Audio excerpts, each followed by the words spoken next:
Sit back and relax while you listen to the Train Kickers podcast. I'm Dave, and along with my co-hosts Stan and Steve, we're going to take you all around the world of miniature wargaming. On tonight's episode, we're going to go through a bit of our hobby, a bit of the news from the various systems that come out recently, and now, on to the show. All right, gentlemen, how are you on this Wednesday evening, almost the middle of April? And I don't like that. I don't know where this year has gone. I'm happy. It's spring break on Friday. It's our start of our spring break, so I'm excited. That's so It's late it's in the been a year long for time you. coming. Yeah, bro. It's we go through all of March with no breaks, and then we get through almost all of April with no breaks. It's a long run. Uh, but we're almost there. We're almost there. Um, one more day. When I mean, did... we're recording this on a Thursday, so No, this yeah. is Wednesday. Oh, it's a Wednesday. Oh my fucking God. You need that spring break, man. It's been so. Oh my God, Lord have mercy. I need spring break. I've been home since 2 o'clock, so I know it's a Wednesday because I don't leave for work until 2 o'clock or later on Thursdays. So. Oh my God. Yeah, that's how bad it is, guys. I just need. I need break. I need Well, a you break. show us quite a bit. I mean, obviously not going to discuss it here and all, but you show us Yeah. quite a few things that come up or stuff that's said and I mean, all, and it's... the funny shit I could always share. Well, yeah, Funny yeah. shit I don't mind. Well, yeah, no, of Like, course. yeah, one of my favorite students. She's actually, I think, she's either a principal scholar or superintendent scholar, so it was a grade A student. We were talking about the War of 1812, and the sacking of the White House, the burning of the White House. And one of the kids goes, Mr. S, what does DC stand for in the Washington DC? And before I can even answer, she lifts up her hands. And mind you, I teach middle school, so these kids say something before they're like their mouth says something before their brain catches. Yeah. And so she she goes, "It means the capital." Yeah, it does. Oh Take my that, God, Philadelphia, that's who still, wanted I'm it. like almost laughing again. That story's so great. And I'm sitting there and I just remember like staring there for like a good 10 seconds. Because she must have it took her like a good 10 seconds for her brain to process what had happened. Because I guess it was an internal thought that just eked its way out of her mouth. Yeah. So just that's such good. And then we had the Florida one, which was another one of my favorites. I have this other girl who Dave likes this one. This is a Dave good likes one. this story. So I have another girl who I'm not going to give too many details, but she's a great girl as well. And we were talking. It's kind of like the end of the marketing period, so they're doing late work, and she's talking about how she picked up fireworks, and I'm like, oh, that's exciting. She goes, yeah, I picked up fireworks when my family went to Florida, and I'm like, oh, that's cool. Yeah, we had to go into Mexico, and I'm like, Did they rent a boat? like this was like, what do you mean you went into Mexico? You were in Florida. She goes, yeah, no, we were in Mexico while in Florida. I'm like, I what? So this went for like 5 minutes, and I finally said, screw it. I pulled up Google Maps, and I'm like, yo, I need you to look at this. 4 or 5 states before you even get to the border of Mexico. What are you talking about? She goes, no, this is where I was, mister. This is where I was. So finally, I go, just pick or GTFO, right? This is getting ridiculous. So 10 minutes passed by. And I thought it was over.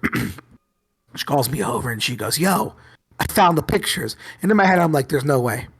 There's no goddamn way there's the Mexican border in Florida. I'm not stupid. Like, I've been teaching history, but I'm not dumb. You know what I mean? Yeah. And so, God. So she shows me this image. So hold on for a second. Steve, have you heard this story before? Yes, I have. Oh, Okay, okay. No, go ahead. I was saying, if Steve hadn't, I wanted him to guess why the student thought so. Oh, okay. Because I thought of it when you mentioned it the first time, it was in the back of my mind. Giving the listeners a second as we're talking. So Yeah. she shows me the store. And she goes, look, ladies and gentlemen, the store was south of the border. She had thought that she had entered Mexico because she had gone into a store named south of the border. And when I looked at it took my brain a good 5 seconds to just kind of restart. And I said, honey, listen. Oh my God. I'm like rubbing my face. Honey, listen. It's the name of the store. It's just because it's named that doesn't mean it. She goes, no, it's got a sombrero out in front. And at that point, we just lost it. At that point, the entire class I lost my mind. Have you ever laughed so hard, Steve or Dave, that like your ribs start hurting? Oh God, yeah. Like you feel like Uh-huh. you pulled a muscle, right? That's Yep. what it was. I think I literally pulled a muscle from laughing so damn hard. Like I'm tearing up right now. I wish you could see video. I'm tearing up right now just thinking about it. I have like there are some stories in teaching, but this is definitely at least top five stories because like the level of conviction she that got shattered. It was like world breaking. Oh God, I remember when we were leaving the class, and I'm like, "Hey, class, I won't be here next week." They're like, "Well, why?" They're taking my wife to Italy. They go, "Oh, that's so nice." I'm like, "Yeah, I got tickets to go to Olive Garden." You're gonna go, "Oh, the breadsticks of Milan, bro." Oh man. So yeah, no, I had yeah. It's been a week, but I feel like getting close to spring break. These kids need a break. I need a break. So, Oh my so when you God. deal with adults, don't get me wrong. My students will do Oh, some crazy shit here and there, but you don't bro. get stories like that. My stories, if I had good ones, it would take me a bit to think of one. But mine are always much more mild. They'll say dumb things, but It's nothing just that it's one of the joys exquisite. of middle school. It's one of the joys of middle school. Like people shit on middle school all the time. Hell, I shit on teaching middle school all the time. I'd rather be teaching like high school or college. But there's something special on middle school because like the perfect age where their hormones are like they're entering puberty, so their hormones are going absolutely insane. But they Mm. don't have the level of like that's the word I'm looking for filter Sophistication.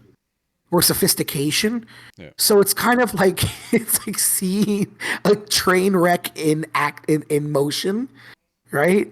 And sometimes it's super sad. Not all of it is fun. Of Sometimes it's course. super sad or super depressing. But every now and then you get these stories where it's just like, what happened to your brain? Where, where did this thought process? Did you? I want to see the like in math you got to show your work. I want to Mm. see how the fuck you went from point A to Mexico. I just need to see where this went. She did it by Oh crossing my the god. border. She went under the giant sombrero, I'm and laughing hey, now. God damn it. Oh God, oh my God, that story will stay with me for quite some. I'm thinking over spring break. I already ordered it. I got a custom shirt that says Washington, the capital DC. And I'm thinking, yeah, that's for her. And I'm thinking very heavily to go on Amazon and just buy a goddamn sombrero from south of the border and give it to her. The other girl. I'm so because I'm that kind of teacher. I'll be a little petty about it, but that made I told her this made my week. That was one of the top things that made my week. what's the Yeah. point in teaching if you can't troll your students? Oh, exactly. Oh, it's amazing. All right, I mean, Steve, how are you this week? I'm doing all right. I'm learning how to play meta list Tyranids before the new codex goes live, Mm, because then every list is gonna be a meta list once you very true. actively try to not have a meta list. So yeah, I'm learning how Crusher works. I'm learning how higher duels work because I got a team tournament next weekend and I kind of don't want to let the team down. If it wasn't a team tournament, I just bring whatever and just laugh through the whole thing. Yeah. Because it's a team event, like I can't just tank all my games and laugh about it. Now it's team or doubles. Like, are you guys both Team. playing It's like together or separate? 5v5 allocate players to tables in different matchups. Got it. It's being run by Battle for Salvation out of the Palisades Mall. Okay. Yeah. Yeah, it's a decent sized event, I'd say. okay, okay. I I played in like like team a events. like a mini teams event over at Mythicos once. Hmm. This was like right when they were first like cutting back on what's called COVID mandates, like the first kind of little sight of normalcy. Um, it was a fun time. I think we came in third overall, so that kind of gave me a taste for it. I'm like, ooh, this is kind of fun. And now I'm doing a proper 5v5. Now, this is in the mall. Yeah, they What? have conference rooms you can rent out by the ice skating Oh, rinks, and they just fill those things with tables. Oh wow. Yeah, years ago when I first started playing 40K back in yeah. Okay. 2012, 2010, like that area. The conflict GT used to run out of there. And I helped Okay. with that a little bit because I was part of Oro Malleus and they were like one of the big sponsors of conflict GT. I remember like little like 10-year-old me just painting tables like a madman. Gotta get this table done. Gotta get the sand down. Gotta paint it brown. Gotta dry brush it. Gotta go. All right. Good times. Any hobbying you did? Because I did a bunch of hobbying. Yeah. Hobbying. Let's So go into I've been hobby. trying. Yeah, I've been trying to figure out how to convert old school versions of all the meta Tyranids, so I can at least keep theme at this event. Um, Unfortunately, I don't think I have time to sculpt an entire second ed style Hierodule in the next week and a half. Luckily, my buddy has all the battles I need to make a proper list, so I don't have to do it all. Mm. But it'd be nice to. Right now, I'm making a second edition Swarmlord. I'm making hot Okay. glue casts of the Bone Sword from the 2E Hive Tyrant, and I'm gonna just, do some putty work, some sculpting work, some hack and slash, stick it together, have a tiny little Swarmlord, but put him on a nice big base. There's the proper volume. Oh, okay. So that's how you're going to make him look of appropriate size. So he's not this, 2-inch tall boy. Is Right. essentially he's just going to be on a big, like, scenic base, pretty much. Exactly. Yeah, Okay. it's like an inch and a quarter, I think, of just cork stacked up into this kind of precipice. Underneath, I have it was the start of a guardsman encampment. And I was like, I wanted to get one of those old school wounded guardsman models to put on the base, but I haven't been able to track one down yet. It's on the to-do list though to get all that little stuff done. Okay. Uh, Anything else, or that's your main thing that you've been working on there? Just that and playing games to learn how these things work. It's good though. At What least about you'll be you, able to get Dave? some practice in first. Any hobbying for you, Dave? Yes. Surprisingly so, yeah. So I'm still working on my Necrons. I'm happy with the scheme. I'm happy with for all their blades, I'm doing it's non-metallic metal style, but it's in oranges, so it's oranges with some red browns and things like that. To give it the sort of glowish look that I want. So I got 4 of the Scorptex done. The Ophidians, I think, are mostly done. I got a few Overlords done. I got a Doomstalker, he's done. The Immortals have their schemes done now. Warriors, a whole bunch of other things. I've built a few more actually right before we were recording. About 2 days ago, I received the 3 Satan that I had ordered. I ordered them off of Etsy. I don't want to deal with the Satan that are out there. Plus, also cost like the Void Dragon. I forget how much he is. He's like 100 some bucks, and I have no interest in 140. that. 140. Ooh. Yeah. Yeah. Yeah. So I got the 3 Satan that I wanted for under the cost of any of the cheaper ones, either Nightbringer or Deceiver, which I think are both 40 something or maybe 50 now. I forget the exact total. I got them from. I don't believe the guy. I don't think they're his files that he made, but he's authorized to run them off and print them. So I got them from Stonebeard Studios. I was supposed to have them a couple weeks ago, but there was an issue with shipping. Essentially, he put it together, gave it to Postal Service, and they said, "Yeah, we'll send this on out," and just nothing happened. It happened to several orders of his. Like he sent them out, and I got a notice that said, like, "Hey, we have this package," and then just nothing happened. So I contacted him about that. Said, "Hey, it's supposed to arrive today. It kind of looks like maybe it hasn't moved yet. Can you take a look and see what's going on?" He's like, "Yeah." He's like, "I don't know what happened." He's like, "I contacted them. I'm not sure." He's like, "But I'll get it printed." Got one printed out essentially same day I asked. Got it shipped out to me the next day. So I have those in hand now. They came out great. They look really nice. I got one for each of them, and I was actually right before the show downstairs in the basement priming those. So they're all primed. Everything that I have built is now primed. I'm probably going to work on 2 of the Satan are probably my goal for the next day or two, depending on, well, actually tomorrow's supposed to rain, so I can't really work outside, so I can actually sit inside and do this. I think that's the main stuff I've been doing. I don't think I've worked on too much else. Still just more Elden Ring. I've now beat the 3rd main boss. So that sucked up a lot of my free time one of those days. I think I played like 6 or 7 hours the one day. But more progress on the Necrons, and then when whatever I have is done, then I switch back to one of the other things I have, like finishing out a little bit of Legion or looking at my Infinity. Still going back and forth on basing schemes, but I'll figure that out. But that's about it for me. How about you, Dan? You said you've done a bunch. Yeah, well, no, I actually finally. So I got the Morats from Adepticon, Yes. and I finished them. Yep. I finished them within like 2 or 3 days. They came out really nice, actually. I'm very surprised. Actually, no, I'm not. Contrast doesn't lend well to like big flat surfaces, and Infinity models are just rife with detail. Yeah. So, giving them a nice zenithal, then going in with contrast, and then dry brushing, and then washing. All. I mean, that was out of order, but I did like a nice, cool desert color camo scheme where basically it's like a kind of a wraith bone with some darker tones, but then I Okay. picked out some of the pieces like a dark brown. It's just, in my opinion, it looks really cool to me, at least, because I've never really done a desert scheme like that before, Hmm. and I sure as hell have never worked really on Infinity models. Because again, they're very daunting. They're very small. They're like, I want to So say true like scale. actual human sized. Yeah, Yeah. they're very true scale humans, very skinny.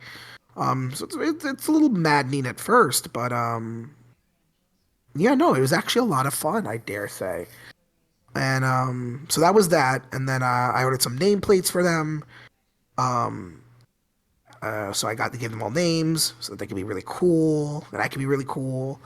Um, I feel like I'm missing something that I did. I know Not I that I did. I didn't remember just you remember. saying, or not that I've seen you post up in about 7 different spots. Am I lying? No, No, that's why I actually, that's said my it. nickname in the other group, which is hilarious. They call the master. What the hell did I call myself in the other group? I think Steve gave me the nickname too. Now I gotta look it up. Hold on, give me a second. What the hell do I call myself? Where's the nicknames? Scroll down.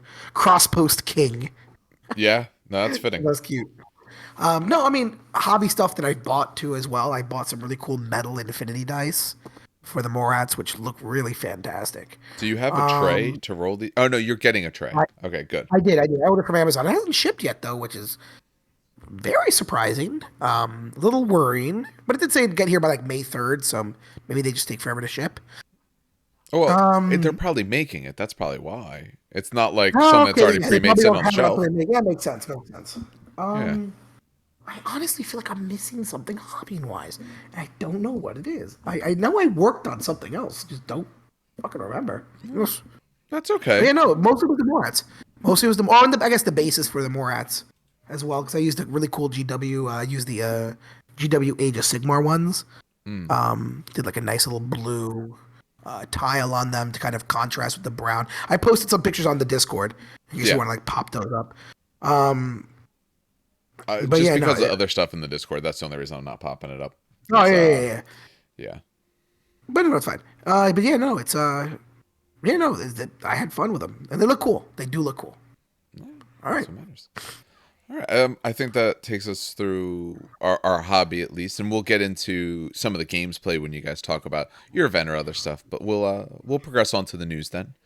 So we'll start with GW. We'll start with 40K, the main thing.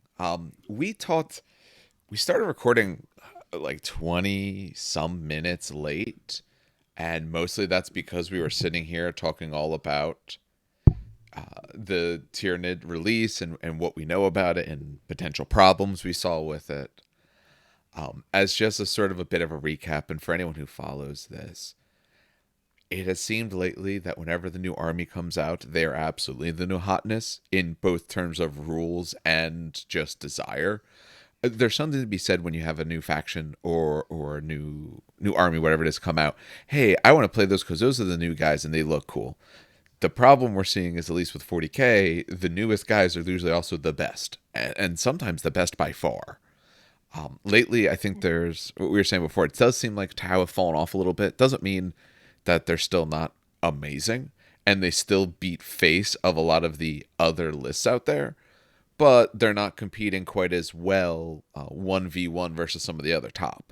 but it's seeming like, from what we think, that the new Tyranids are going to do the same. Because you played against them, right, Dan? You played against one TTS, you said? Yeah, I did. And like I said, I think the only reason I even had a chance of losing or chance of winning was only literally because I played Custodes, which is another top tier release Mm. army. Um, but they're like I said, it's just I mean, there's gonna be, you give it time, there'll be ways to play around it. But at a certain point, there's like nothing to play around because everything gets optimized, everything gets min maxed. That's how tournaments are run. Um, They don't have to I be, though. No, I know, but it is that's just a real. I mean, I posted a really good article on the 30K group. I don't know if Steve looked at it. I Um, glanced through. you glanced through, yeah, it was written a long time ago. It looks like the 90s actually, to be quite honest, because I couldn't find the date of it. But essentially, it's written a long time ago. It was written by oh sorry, I have to like sneeze and it stopped. Oh, Jesus that's just Christ. the worst. Oh yeah, no. Oh my God, it's like up the nose. Anyway, so this article was written probably in the 90s. It was written by Jervis Johnson.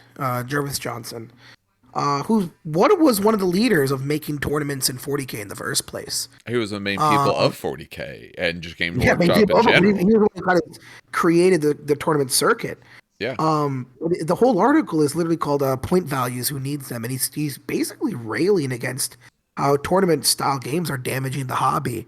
Um, and it makes oh, it sadly just makes sense. This was written what in the fucking 90s? So God, 20 years. Oh no, wait, no, my God, 30 years ago. Jesus Yeah, Christ. there you go. Oh my God. Remember how old it Oh my is. Yeah. God. It's like the Titanic. It's been 84 years. Um, and it's just like I know we were talking about this before the podcast, and I'll just kind of re-sum up what I say in short Yeah. form. It's just I, so I played Custodians in 8th edition. I played them in 7th. I played them in 30K. So I played them when they were bad. 8th edition Custodians were not great. Maybe they get placed in top 10, but it was just not going to happen.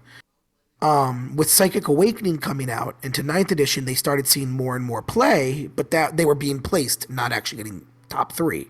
Mm. So they were getting like top 5, top 10. That was because the Psychic Awakening helped them with 9th edition helping in. When they got their new codex, they rocketed to around a 65% win percent. And they've held that for pretty, until even today, about a 65, 64% win rate, which is pretty high. Yes, it is. But the problem is, compared to other codexes, they are oppressive. I cannot literally bring my Custodes almost to a friendly game unless I just don't use stratagems.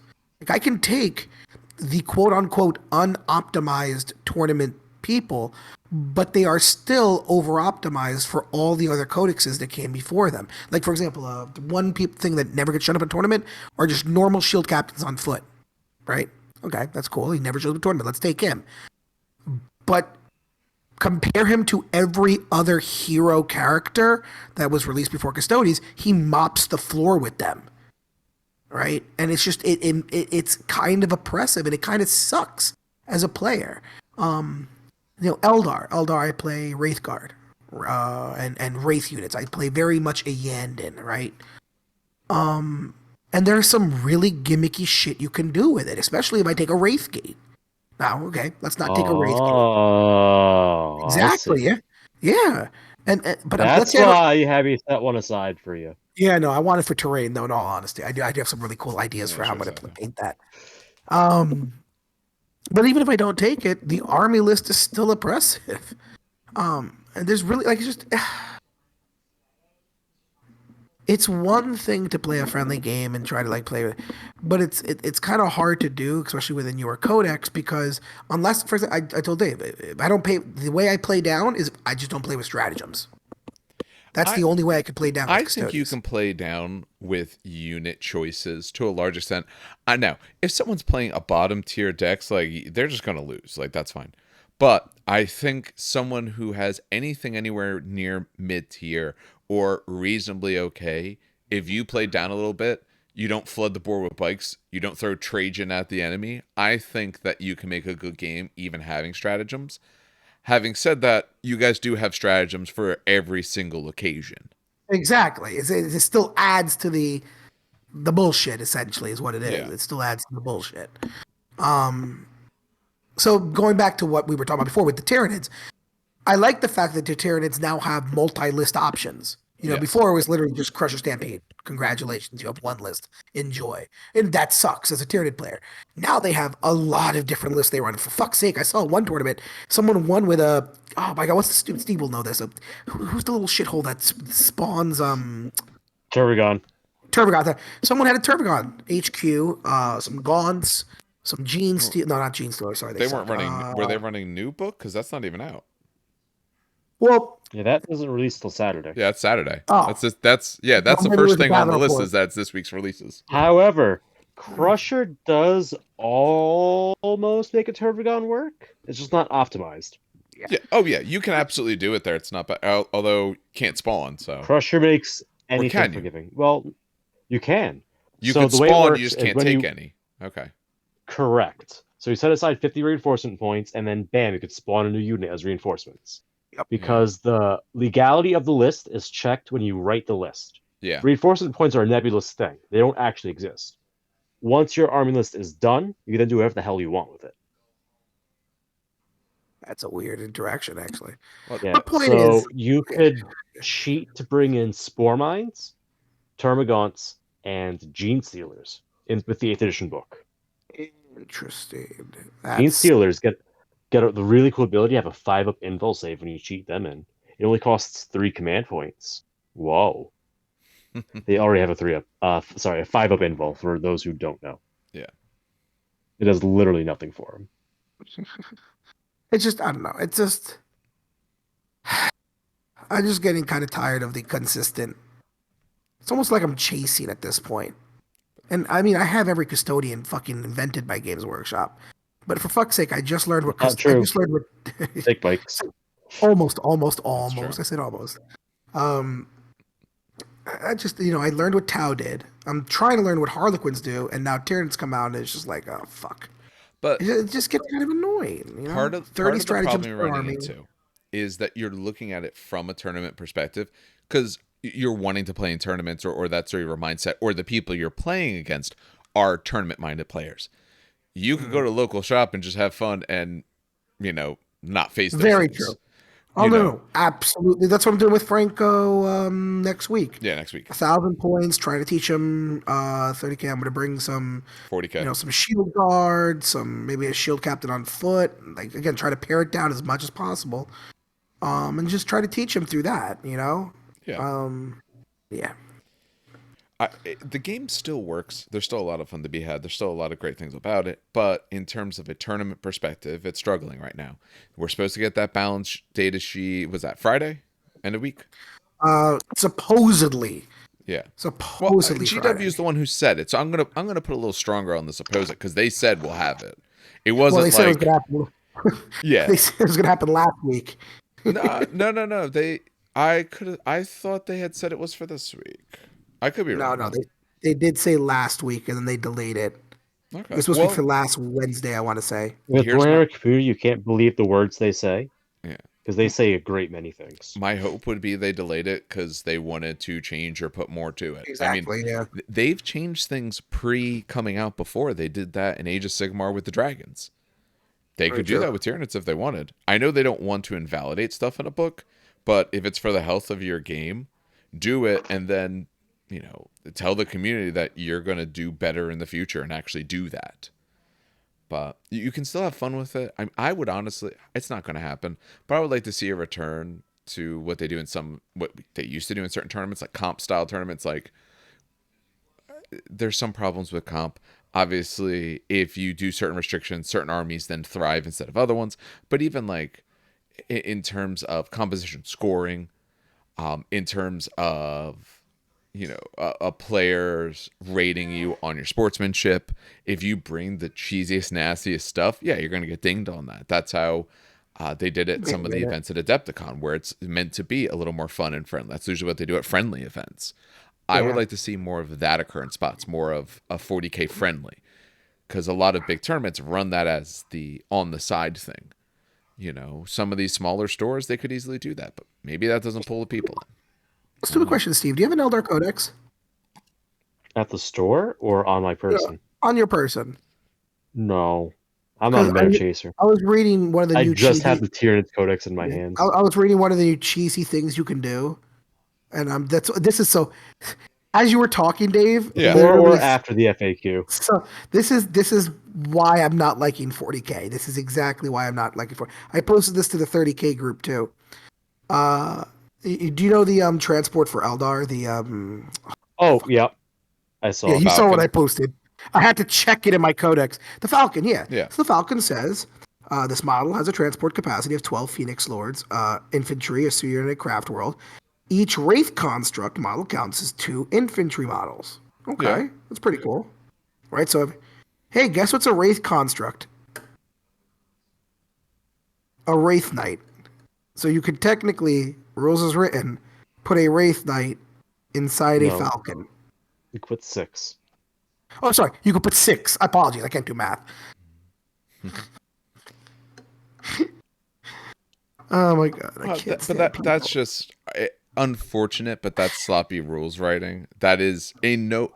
You definitely have to play, I think, to some extent with the rules as intended in mind. You play as written as much as you can, but then when it's like, ooh, it lets me do this crazy thing. Like, no, obviously they didn't mean to do that.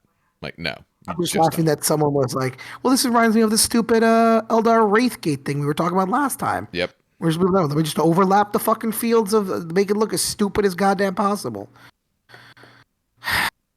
Let's move on. What's the next? I'll do this one.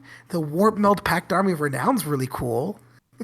I saw that. I was talking about that. This is so for those who don't know, armies of renown are basically oh my god, how do I describe them? Themeless. Yeah, themeless. That's a better way of saying it. I was gonna say like remember old seventh edition detachments? No, God, or formations? No, not like that. No, they're thematic lists. The Warp Meld Pact Army of Renown's pretty cool. It's basically, do you like Zangors? We'll have more Zangors. Which is kind of weird because no one ever I don't think I've ever seen Zangors in 40K. Now, That's someone why could they're correct me doing on the this Army podcast. of Renown. Very true, very true. But I'm And trying to think of 8th, like the how many. Zagor bomb was pretty good. That's true. Yeah. Yeah. So the models have a 5 up invulnerable. They lose a wound, a mortal wound. So they have a 5 up field of pain as well. They can, I believe they can make a normal move up the board, if I'm remembering correctly. Yeah. So start of the first battle round, because I have this Yeah. pulled up. Before the first Oh, turn there we go. begins, Yeah. models in this unit can make a normal move of up to 6 inches. They cannot end within 9 inches of enemy model.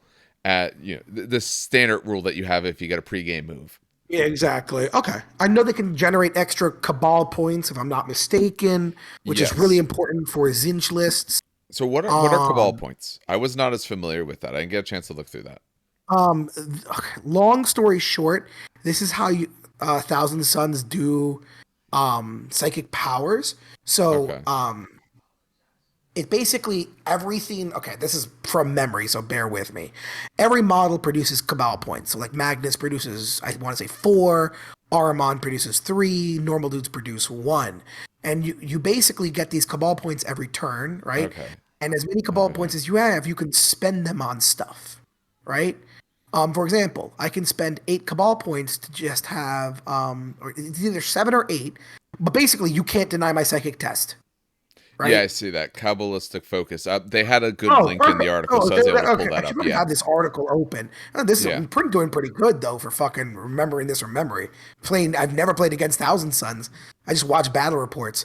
But so what they do is they augment your army essentially. So the fact that you can get access to more Cabal points is actually really good. Okay. Yeah, so it's just again, it's a really neat thematic list. I like it. The problem that I might hopefully don't see is I'm just gonna call it the stampede problem, where it becomes so oppressive that this is the only type of list you'll see until they get a new codex. So I'm hoping it Which doesn't they have the. just did Wait, the Thousand Suns got a new codex? with Grey Knights. Didn't they? Or am I stupid? Wait. I don't know when their book was. Okay. I'll be honest, I do not know. Oh, Lord. Yeah, I was gonna say goes to show I me thought people they play dropped Thousand with the Suns Grey and they're nuts. Knights. They didn't. Oh, They at least didn't just get one. No. Was that done Oh with boy, it? Or was it just they shared a box set? They I shared a don't box remember. set. I don't think they I got a don't remember their book. codex. I literally don't remember their codex. Sadly, Yeah, I'm not sure. I'm not well versed that's a enough to know huge when that blank on happened. my I part. don't Yeah. think that was right now. I don't believe so. I could be wrong Oh, I though. should point out. Released in Oh, 2021. yeah. Okay, I so will point still out that one of reasonably the new. So cabal. yeah, that's ninth edition. Okay, okay. Yeah, so they do have a So ninth edition books. Yeah, okay, good, good, good. And I will It point was out that just like around not an August. exciting one. so for 6 cabal points, you can actually return 2d3 destroyed models into your unit. So it provides some level of sustainability. So yeah, Yeah, the that's Bray one of the new ones. That's charge. yeah. So yeah, some really cool stuff in it. Again, that's what these armies of renown do. They limit you. I don't know what the limit is. I was reading the article right now very quickly. I don't see what they limit you in doing because there's always a limit to these, They haven't right? said. Their article, as Oh, far okay, as I okay. know, doesn't mention why. So Like so if that I'm not mistaken, They yeah, just want you to buy Zangors for now, yeah, yeah. and later find out the restrictions. So that exactly. that Bray charge you were mentioning, the 6 cabal points, it's ritual before taking a psychic test. When they take a psychic test, so you spend your points and then you make a psychic test for one of your blessings or maledictions, something you're going to do. You get to roll an extra d6. If the result is 10 or more and you don't get it denied, you pick one of your friendly Zangor units with a 9-inch of the Psyker, and if it has the Bray keyword, you get 2d3 destroyed models back. Otherwise, you get Okay. d3 put back. Gee, hold on. Fun fact. I wonder if there's a multi-wound Bray model then. Because it says with their full wounds remaining. That's an interesting way to phrase that. So I'm wondering if there's a multi-wound Bray model. Do Chaos Spawn count as Bray? I No, don't know. because they're not Brays, they're just Spawn. Anyway, it's just a very weird thing that they added there. So I'm wondering if it's future-proofing or whatever. My But yeah, no, that's guess, what an army of renown is. things with Bray are probably the one wound, or how many wounds is Zangor? Zangor 1 or 2? One. 1. Unless you're Sigmar. So it's Does probably the things with HQ Bray are have like another one? low wounds, Yeah. and that's what the D3 out there for the bigger wound boys. Calling it now the FAQ Brays to have 2 wounds before Chaos Space Marines. Get their codex. Everyone has two. It's for Chaos Space Marines. Tau Firewears, 2 wounds. With the number of the way the weapons are, it doesn't really make much of a difference, honestly. Yeah, no, that doesn't matter anymore. That's another problem. But that's what it is. It's just it's again. I'm hoping it doesn't become the Stampede problem where it becomes the only list we see. I like the ideas of armies of renown. I think the problem is that they sometimes become too powerful. So, like the one that was floated around for Custodes was, don't take vehicles, take only infantry, but you get an army-wide -1 damage, which is Cool. That sounds yeah, like a Tyranids kind of army. I don't appreciate that. yeah. Well, it's infantry, but all of our infantry is multi-wound, and having -1 damage on 3 wound infantry when most stuff is 2 to 3 That's damage is huge. fucking It's massive. at least As one card. extra hit you could tank on Yeah, most things. yeah, it's massive. So yeah, it's just it. I'm hoping that's not the case, but we'll see. I don't think it's going to be, and my reason one now. It could be the case that if you're seeing Thousand Suns, that there's a good chance they might want to run this. But you're seeing Crusher because Crusher went into a pretty good codex. Tyranids weren't, I wouldn't say Tyranids were bad before. They weren't necessarily strong, but they weren't bad. And then they took, hey, what's your best stuff? We've made your best stuff better. Now essentially compete absolutely at the top. I don't think Thousand Suns are in the position where you make my Zangors a little bit better, and now suddenly I'm going to be on the top. I don't think pure Zangor stuff.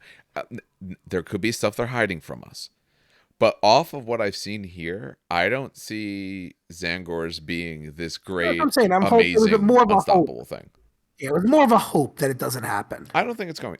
From what we've seen, I don't think it'll happen unless there's some rules that they've hidden. There's something where they really buried the lead, All right, all right.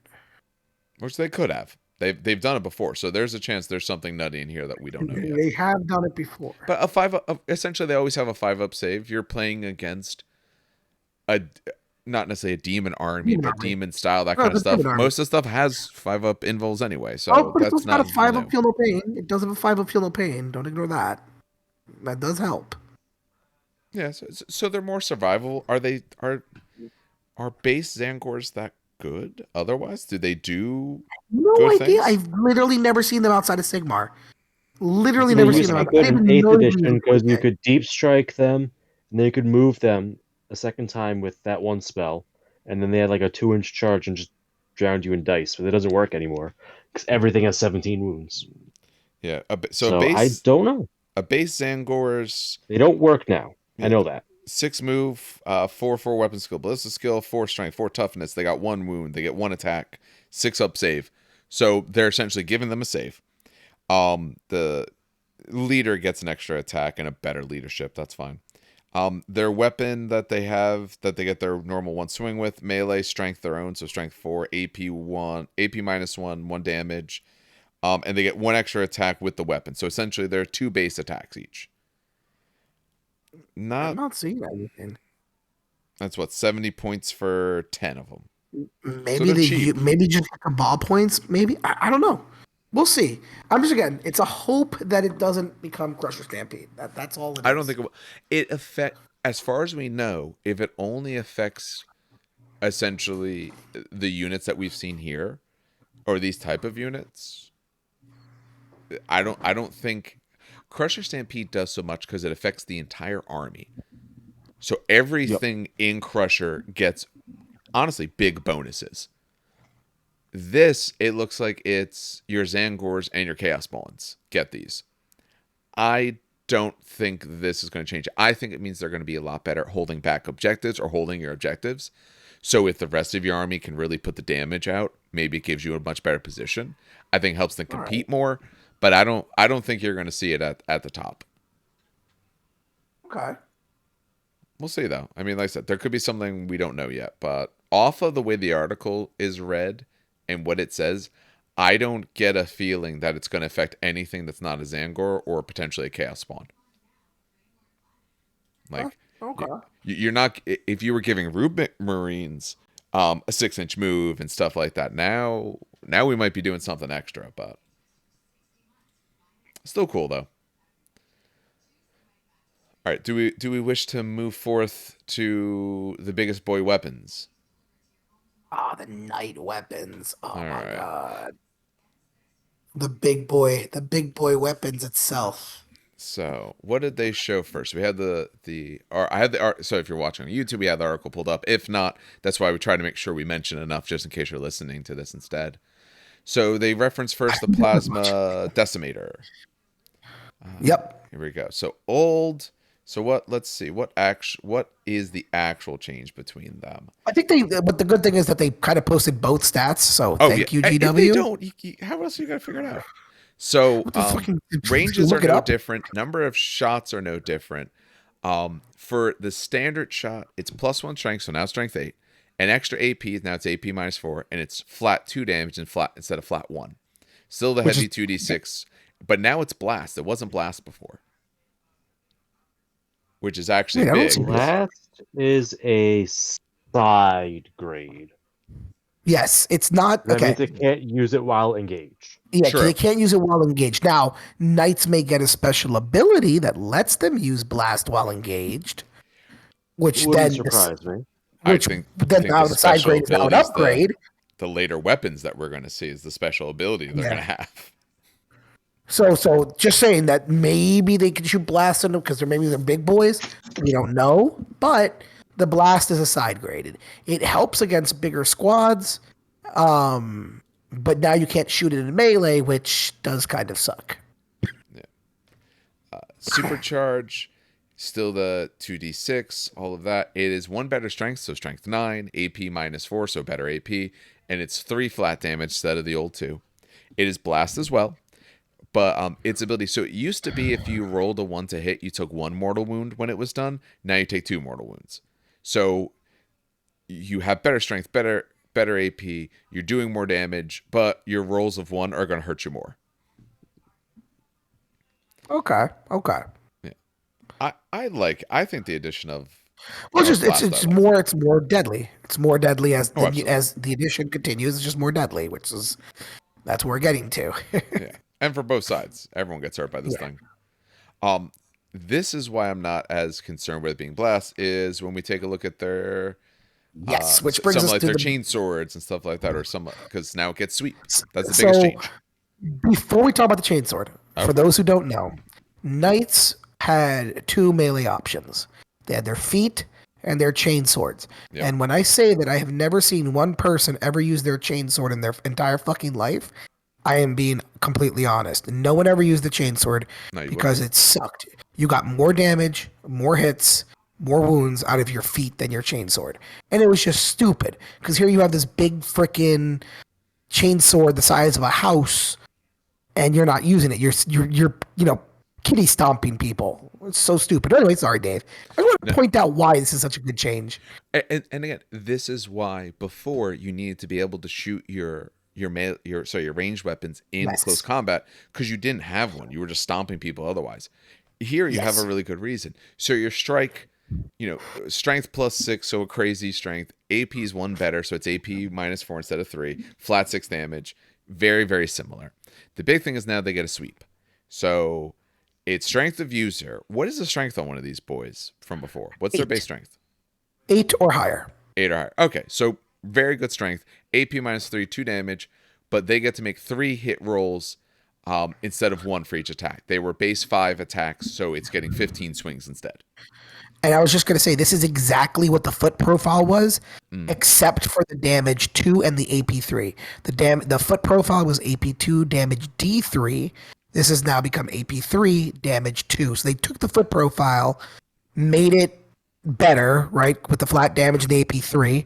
And now it's just the sweep of the chainsword. So they pretty much removed the foot profile from the knight, which I agree with 100%. Thank you for that. Thank you. I mean, it's of the level now where you don't feel bad taking a chain sword because it is great against a heavy target. You can eat a heavy target, but you're not going to get as bogged down now because you're going to get a lot of attacks at smaller units if they're flooding you. So overall, I mean, it's great changes, and knights needed something, especially the bigger boys. Yes. Dear God. They're fun, but any competitive knight army right now is just the smallest knights possible. Yeah, it's armature spam. Yep. That's what it is. Yep. The other thing they talked about was just for, I think this is just for Chaos, is their particular destructor. So Laser Destructor, it went from 16 to 72. It went from heavy D3 to heavy 2, which is always better, knowing a flat number. Same strength of 14. AP's one better at -5, so you're not getting saves normally. And instead of the damage of being D6, which a roll of 6+ would inflict D3 mortal wounds, now it's a D3 +6. So it's minimum 7 damage up to 9. Yep. Just way better. That is very good. Yeah, And it's heavy too. You get playable 2 to me. shots. Yeah. It sounds great. I'm wondering if it lost its own ability. Because the ability was like if you roll a 6+, it inflicts D3 It mortal did wounds lose on the that. target in addition. Yeah, it did. Okay, It did so lose that. okay. So instead of a I'm fine with D6 that. plus a potential D3, it's a flat 6 plus an always D3. Yeah. So it is the maximum that you could have got No, it's is still the better. same. Oh, it's 100% better. Yeah, the It's 100% better, maximum yeah. is identical, but it's a lot harder to hit that maximum. It's much easier on the new profile, and the minimum is so much better. The minimum before was 1. The minimum now is 7. Like it's actually going to mess some stuff up. Yeah. And then what did they give us? The last one was a laser impulsor. This one is the Imperium. Okay, So the last so the destructor Yeah. was the chaos one. The impulsor is the Imperium one. yes. Okay, Yes. let's see what we got here. So for low intensity versus high intensity, low intensity, it's still the 2d6, went to blast. Both versions went to blast. Same strength, same AP, but instead of D3 damage, it's flat 2. So it's 6 damage, AP -2, but 2 damage instead of D3. High intensity went from 18 inches, it used to be, now it's 24, so 2 feet, that's nice. Still a heavy D6, which I don't like. Um, it stayed strength 12, stayed AP -4, but it went to a flat 4 damage instead of D6, which I love. Flat damage is always so much better than rolling because your I should put rolls out could the be garbage. yeah. 4 damage is also a very sexy number. Yeah. 4 damage doesn't kill Custodes bikes, but it kills every other custodian on the field. It also kills every death guard on the field because even if you have -1, it's 3 damage, Yep. which kills custodians. And it's a good number against Tyranids, especially Crusher Stampede, because a lot of Tyranids are in multiples of 9 or 12 Yeah, a or lot of them 8. Not might have anymore. that flat. Some of them have that Oh, yeah. -1 damage, They might have so I'm still changed getting their 3 through. rules. I'm Now still it's hitting you multiples. now it's the lighter. So Carnifexes are 9 now. The Flyers are like 13 now. The medium big bugs, I guess you could call them, are 15, and then the big bugs are 17 Oh, all for right. wound counts on Tyranids. Yeah, they got wounds galore now. All right. Never mind that. No, I mean, but this weapon's still good versus them, depending on how you roll that D6. Oh, I it's mean, if you definitely rolled it a still good. 1, garbage. But if you roll a high number, you can still cut them down pretty easy. Oh, yeah. Those are the big boy weapons. Any other thoughts on these? They look No. good. I'll put it that way. They absolutely look good for sure. Yeah. I'm curious as to what else they do. They still need. I don't know what they need. Their weapons are better, but they probably need something. I don't They know should take if the output was the problem. Crusher rules Mm-hmm. for objective control, where remaining Yes. wounds equal number of models. And Absolutely. make that a base rule for the army. And then they could maybe hand out OPSEC as a thing. I don't know about that. I still don't love it as a game design choice. But for an army like Imperial Knights, maybe.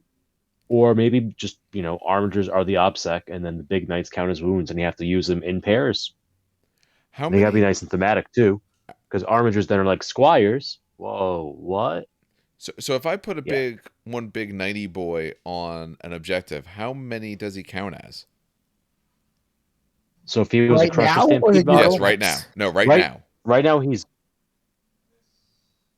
He's Isn't he what? one? 5. 5? I thought he might be 5. I could be wrong. I thought they had a thing that made them 5. Okay. It Well, could just be so 1. more than one. So yeah, so 5-ish or somewhere around there. Okay. Yeah, they need something where it counts their wounds. You're gonna have so few models. Let me have that model take that objective unless you kill me. I'd say fuck it. Make them like the Age of Sigmar giants. Have them kick objectives around. Um, Yeah. You do have that one giant who can punt one backwards. I think they can move in any direction, but you punt them backwards. yeah, and I'm thinking to myself, like, giants are actually not, they're kind of meta in Sigmar, so Yeah. yeah. They're the It's closest better 'cause it's only equivalency we 4 have to this. models. And they count their wounds for how much they are on an objective. No, I think they're flat. Did they count the ones or are they flat? They count their wounds. Oh, okay. Yeah, I'm pretty confident on that. There's a chance I'm wrong, but I'm pretty confident they count their wounds. Oh god, that's what I wanted that to be my army so bad. And You then can do it, but there's just no guarantee you're yeah. going to play games with it against Exactly. people Oh god. who want to actually have fun. Well, good news. They play Games Workshop games. There's no chance they're there for fun. It's got to be some fun. All right, so that is big old nighty boys. I mean, the new kit does look really good. So hopefully they're good. I would like to see them be good because they're a SKU list, but they're fun. Only other I put it down as 40K. Technically, it is 40K, but this is the first time I've seen it where they start doing last chance to buy on their terrain. Yeah, this was Oh, wait, surprising. did they? Yes, Yeah. yes, I pulled it up. If you do a search on their thing under the terrain for last chance to buy, it's essentially all the old terrain that had rules for it in previous editions. So like the Imperial Bastion, the Imperial Defense Line and emplacement, like the Wall of Martyrs stuff, the Void Shield But they need Generator. those for 30K. I know. I was going to say, But I then he wonder if we goes should tell the to 30K guys. 30K. I don't think the 30K guys know. Yeah. Uh-oh. Aegis defense line, Sky Shield landing pads. Oh, What? no. Yep. 30K. Hemotrope reactors. It's everything that had a rule, essentially, is, or at least the more current ones. I know there's some other ones that have rules more current, but the older ones back in like 6th edition or whenever it was when they first started introducing the idea of you get a terrain piece with you, all those ones are those. They also, oh, actually, even one of the other ones I was thinking, the Battle Zone, the Manufactorum. The one it has the like heavy bolters on the top. That is also on this list. That was one of the more recent ones that had rules. What else did they put? Yeah, a bunch of Sector Mechanicus stuff. One of them's actually already sold out. The Prometheum Forge seems to be sold out. And they did their hero bases and their large scale detail bases are also last chance. The All Sector right, Dan, you got to Imperialis. stock up. Yeah. Got to stock up, Dan. Last chance. I know. I might have like 3 left from the last order. Yeah. Because does any of this Ugh. stuff have rules in the new edition? No. Yeah, so that's Some why they're does, doing it. but- Yeah. They might bring it back. I mean, they could give it something Aegis later. still does. And the Bastion. I don't think the Bastion But, has like, rules, to be quite honest. But like, take them with your army Man, style so rules these or no? kits. Man, I love these kits. Yeah. They're. I mean, Like the they took Bastion's all my nice. favorite stuff and said goodbye. Yeah. Yeah.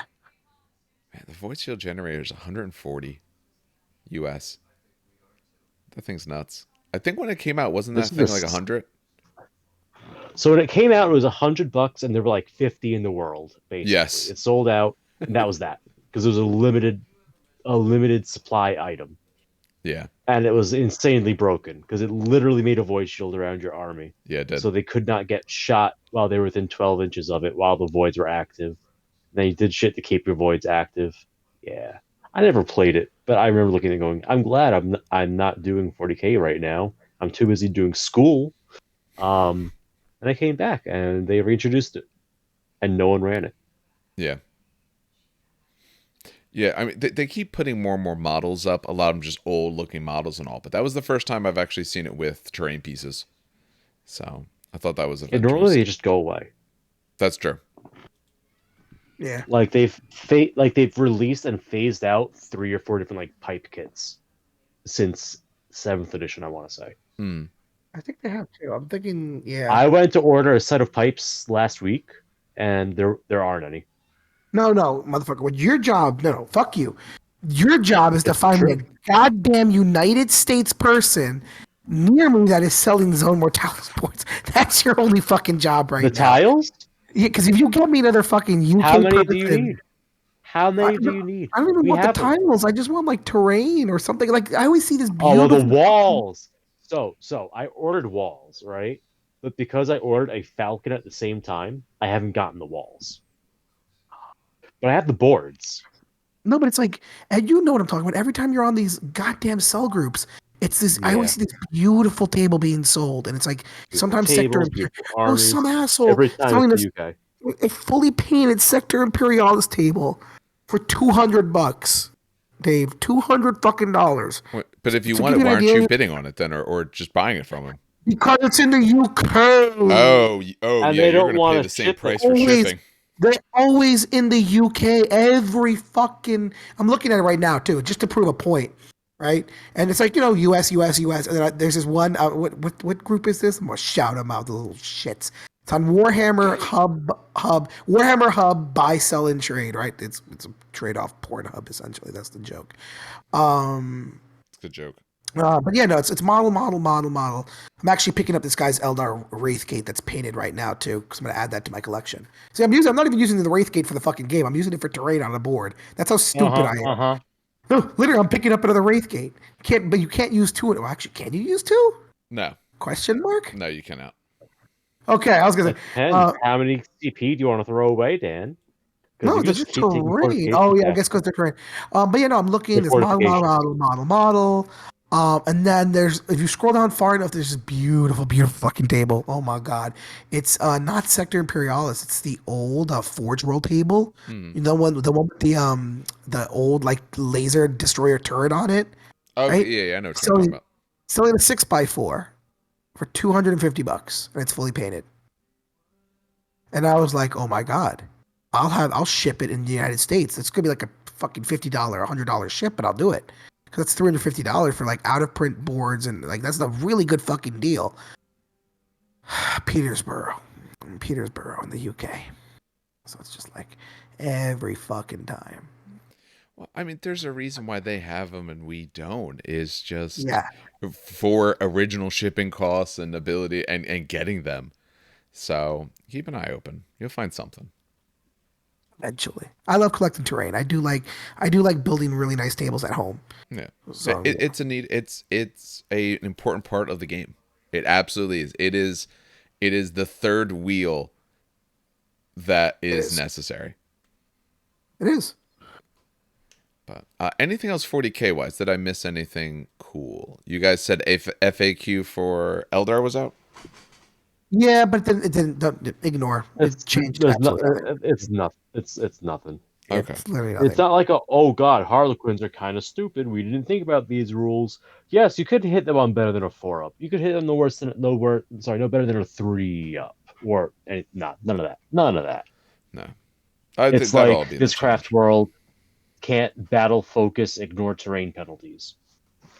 It's like that's like the change essentially. Okay.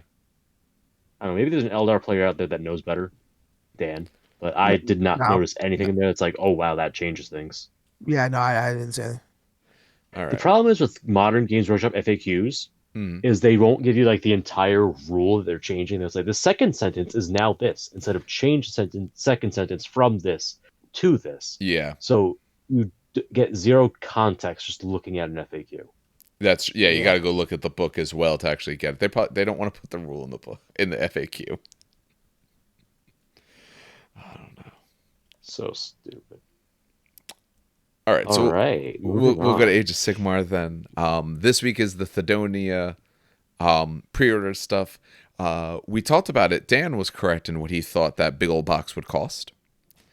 Although I think the big old box is still pre-order. You guessed 220, and you were right, sir. Your prize is sadness in the fact that My box prize costs is $220. my prize is bittersweet hatred. Yeah. It does come with what do they call it? Battlescape or Realmscape, where the actual fold out boards. I don't know Yeah, the name I they didn't give them. check. Actually, let me open that up. I don't know if you can see it on Warhammer Community though. Is it? Do you see whether it's like paper or is it the actual No, like it's the normal fold out boards. the thick cardboard? Oh, okay. Yes, yeah. Okay. I don't have that pulled up because those I think they sell them for like 60 otherwise. I have Yeah. about the Cone Spire pulled up, the Okay. Okay. I incarnation, just want the to make incarnate. sure that that's what it was. Yeah, I mean, I think it's still a terrible box, but It it is, at least does come with that. but yeah, that's what it is. But at least it comes with the board. Yeah. Doesn't make me want to buy it at all. Who gives a shit? Do you know the rules for the Cone Spire? Cone Spine, I That's the should say. stupid. That's a spell, right? That's It is not a spell. So I did pull up the rules. So they had the rules, and they did put out an article about it, but then the actual rules have been leaked. So we'll discuss a little bit what they have in the article, and then I'll I didn't show see it. Yeah, the I didn't see leaks. those at all. Yeah. So it's. Let me actually pull up the other thing. So I'll pull up the other rules. Whoop. Sorry. Let me do this first. So for the actual thing, it has its own war scroll. They are Okay. a one of in your army. If you take them, you cannot take any other allies, but you don't have to worry about ally limits. So if the game would naturally limit your amount of allies under 400 points, because they all this one costs 400, you can still take them. Okay. For what GW showed us, they showed the weapons it had. Has Vicious Claws, range 1 inch, 6 attacks with a star, 3 up to hit, 3 to wound, 2 rend, 2 damage, and has Tearing Fangs, 2 inch range, 1 attack with the star, and I'll explain the star in a second. 3 to hit, 2 to wound, 3 rend, 4 damage. So does quite a bit. The stars for its attacks relate to its level. So the idea is, and they have this, actually, sorry, they don't have it there. They have it here. It has its state table. Levels go from 0 to 3. It starts out at primal at level 2. The number of attacks you get is your profile plus your level. So since it starts at level 2, that means it's essentially 8 attacks for that 2 rend 2 damage and 3 attacks for the 3 rend 4 damage. So it is starting with 11 attacks. All hitting on 3s at least. Yeah. So it, rules-wise they've shown, it has a move of 12, has a save of 4 up, bravery characteristic of 10. It flies. Surprise, surprise. For these items, so they are bonded. So you have to pick one of your heroes. It is bonded to that hero. There is some sharing. They do say if an all-out attack command is received by this incarnate, the command is also received by the friendly units that are wholly within the domination range. Domination range depends on your state. So in the starting level, it's 10 inches. The third level is 12, and then it goes down from there. So they do get that. You add 1 to casting, dispelling, and unbinding rolls for wizards that are within that domination range when you're bounded. Okay. Empowerment, if a monster is slain by wounds inflicted from the incarnate's attacks, you increase your level by 1. So that's one way to put your level up.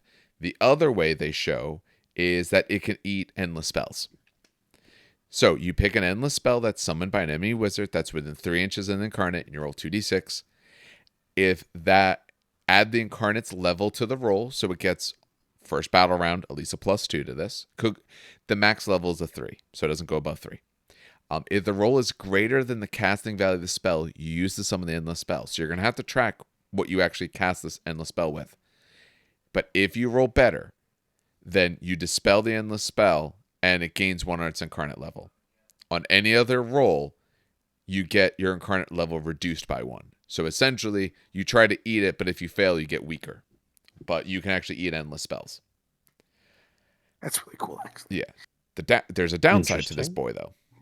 A very big downside. So wild form. He's bound to a hero. If the hero dies, you switch to your wild form. You do get some bonuses. So you add 1 to your hit rolls. So now you're hitting on 2s across the board.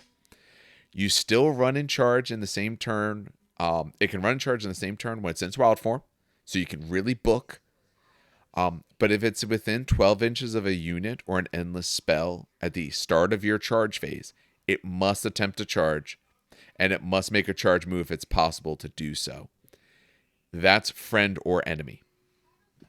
It treats all of your units from now on as enemy units, and you treat it as an enemy. So if you move it in such a way where your unit is closer, it has to charge your unit. And it counts as an enemy, so you will have to swing and damage it. There's nothing about the way it's forced to move, so you can attempt to move it away from your army and position it well. But if you do get out positioned on it, yes, you'll have to charge you. The way... So other pieces they gave us... when you're wholly within the domination range, and you only count domination range when it's bonded, you can reroll run rolls and charge rolls. You cannot retreat, so you're not allowed to retreat. And if it's a wizard, not Barnet's in the incarnate, subtract 1 from the casting. And one says, us. I didn't notice that. After we read it, yeah. If you're the bonded wizard, you get +1. Otherwise, you get -1. Arcane Predator, in your charge phase, if the incarnate is within 12 inches of an endless spell that's summoned by an enemy wizard, it can attempt to charge it. Okay, yeah, so that's it going after it. The way you get rid of this thing, it counts at all times as having 18 wounds for purposes of like Lookout Sirs, and also Lookout Sir doesn't count against this thing. It has a save characteristic 4 up. You do wounds to it. Wounds can't kill it. Does not die to wounds. The way you get rid of this thing, you do wounds to it, and at the end of the round, or the end of the turn, I should say, I take a 3d6 leadership test essentially, or a 3d6 test versus number of wounds you did. If I don't score higher than the number of wounds you did, I lose a power level. So the way you get rid of it, and if something would cause it to die instantly, it just loses a power level. So the way to kill this thing, you do a whole bunch of wounds to it, and I don't roll higher than on 3d6 than the number of wounds you did. Its level goes from 3 So to it's 0. like Lord Croak. Yes. Yes, it is like Lord Croak. Okay. If it gets So to a Lord 0, Croak, if he had power levels. yes. Yeah, Yeah. there's 0 to 3. If it gets to 0, the 0 level, it's gone. Removed from game. So it starts out at a 2, could go up to a 3, goes down to 1, but if you get to 0, removed from game. It does seem good. So I've been, if you've watched on the YouTube, I have the article as well as the leaked page up. It does seem good. It does have some big downsides. If you lose the hero it's bound to, it gets stronger, but you have to be careful. If you get out positioned or anything like that, or the enemy moves away, you might have some troubles. I don't think it's, if they sold it separately, sure, sounds fun. Right now, it's only in that big box. Not a chance. I have no interest in using it for Yeah. the cost of that box. Sorry. Yeah, I'm just sorry. It does a lot of good though. Unless you want to Eh. retreat. I didn't notice. I guess it makes sense. It's inflamed savagery. You're going crazy. You can't run away. Nothing can. Yeah. But you get rerolls on runs and charges. So it's cool. I will put it this way. I like it. I like the design. I don't feel for the moment, and maybe I haven't analyzed it enough. Maybe I need to like have it tested on my side or against my side with just a base. It doesn't feel overpowered overall, but it feels probably worth its points. I don't see another way to increase its level unless it kills a monster or eats a spell. I think those are the only ways its level actually goes up. So that means it's tougher for its level to go down if you're not using endless spells, and if you opponent either doesn't bring monsters or it doesn't kill the monster, because it has to actually be the one that kills it. It can't just die near it. So, although it's going to take several turns to get rid of it, if you want, you can't take it out in one unless it fails the spell or something like that, and then you do a bunch of wounds. So it's going to live at least 2 rounds. Or at least, Yeah. well, maybe not 2 rounds, I guess. In close combat, you're both fighting. So it's going to live at least minimum 2 turns. Yeah. So, I don't know. It's neat. I think they did it cool. It's neat. Would I ever use it? No. If I didn't have to get it in the box, if this was a separate piece, yeah, I'd try it out. Sounds fun. I already run a bunch of monsters. I don't know if I have 400 points to spare, but I find 400 points. I try it out, give it a shot. But now when it comes in a $220 box, not until they find some other way to get that to me. Yeah. Plus, I don't like the model. But Also, yeah, there's still something about the model that I don't like.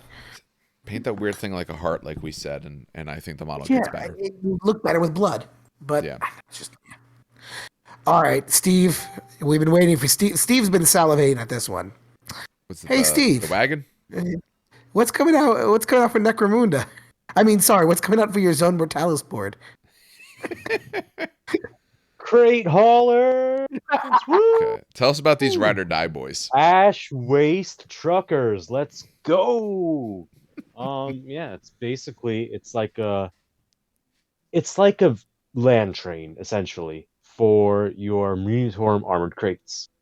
Anyone who's a fan of the crates knows that in the Serval Haulers kit, underneath that the claw crane, there's that little set of wheels, and those wheels fit underneath the tectonic frag drill. They fit under the Munitorum armored crates. However, they imply that you're traveling on rails. Not exactly, great for the big open desert. So what do? You get yourself some nice big tires, and you chain them all together, put a rig at the front, and call it a day. This thing is cool. I'm terrified of what they're going to charge for it, but it's Ooh, it's yeah. cool. I'm definitely picking up one for the store, for terrain. I What don't know you if I'm don't see, personally picking any up. what you don't see on podcasts is that for the store is completely in quotation marks, and it's literally for Steve's board for Zone Mortalis. But he uses it at Oh the store, so it counts. it's the store's table. I just happen to be, the one that's in charge of everything. You'll So, be with taking it to the tables that bath. I want get built, and He'll be taking it to his flower bath and slowly bathing with it. If no if one you has to actually know. play Necromunda, it is a Muratorium armored container, and it will have rules to get upgrades and cool stuff like that. If you don't, though, it's still awesome. Yep. No, it's I still think it. I such a think great it version. It could help turn what is a competitive based table into something that at least tells a story. Yes. Because why are there random crates on these flanks? Oh, they're detached cars from the servo trailer, the cargo 8 ridge hauler. Oh yeah, and they show what is it? All right, they talk about other various upgrades. So does it come Like whether it's like naturally an with the automatic grenade connection? launcher. I'm assuming it has well, if you look at it, Yeah, the because the wheels are bottom on different. each is the same. Are they different? I thought they were the same. I thought it If was you the pull it same up, the one chassis on the bottom. it's same looking chassis, but it has different wheel connections. And That the is front. weird. So yeah, if you pull it up, they have the normal vehicle itself, but then they have essentially what you would hook to it. And in the picture, they show them hooked together. Is that the kit then? Does the kit the whole thing? Both pieces? I'm not sure now because I think you just have build options, right? Like, there's no way they give you. But some of those build options would, I mean, it would be an individual piece that doesn't work unless you buy a second kit. Because like it's the next part of essentially the land train. Yeah, But it doesn't say. I'm looking through the article now. I'm showing it it's like for that. the YouTube That video, but I don't see.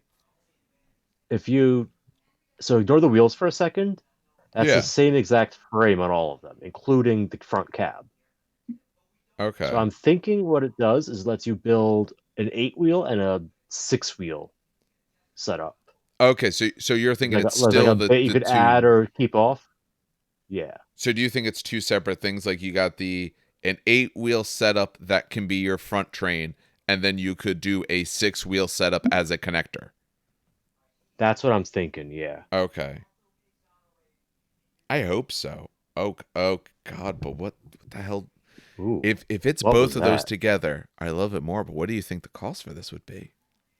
All right, we were Okay, pretty good with the last Turns one. out. game time. So hold on. So let's get some information on the field for everyone, right? Yeah, To get a set of 3 crates, yeah. right, and the little supplies.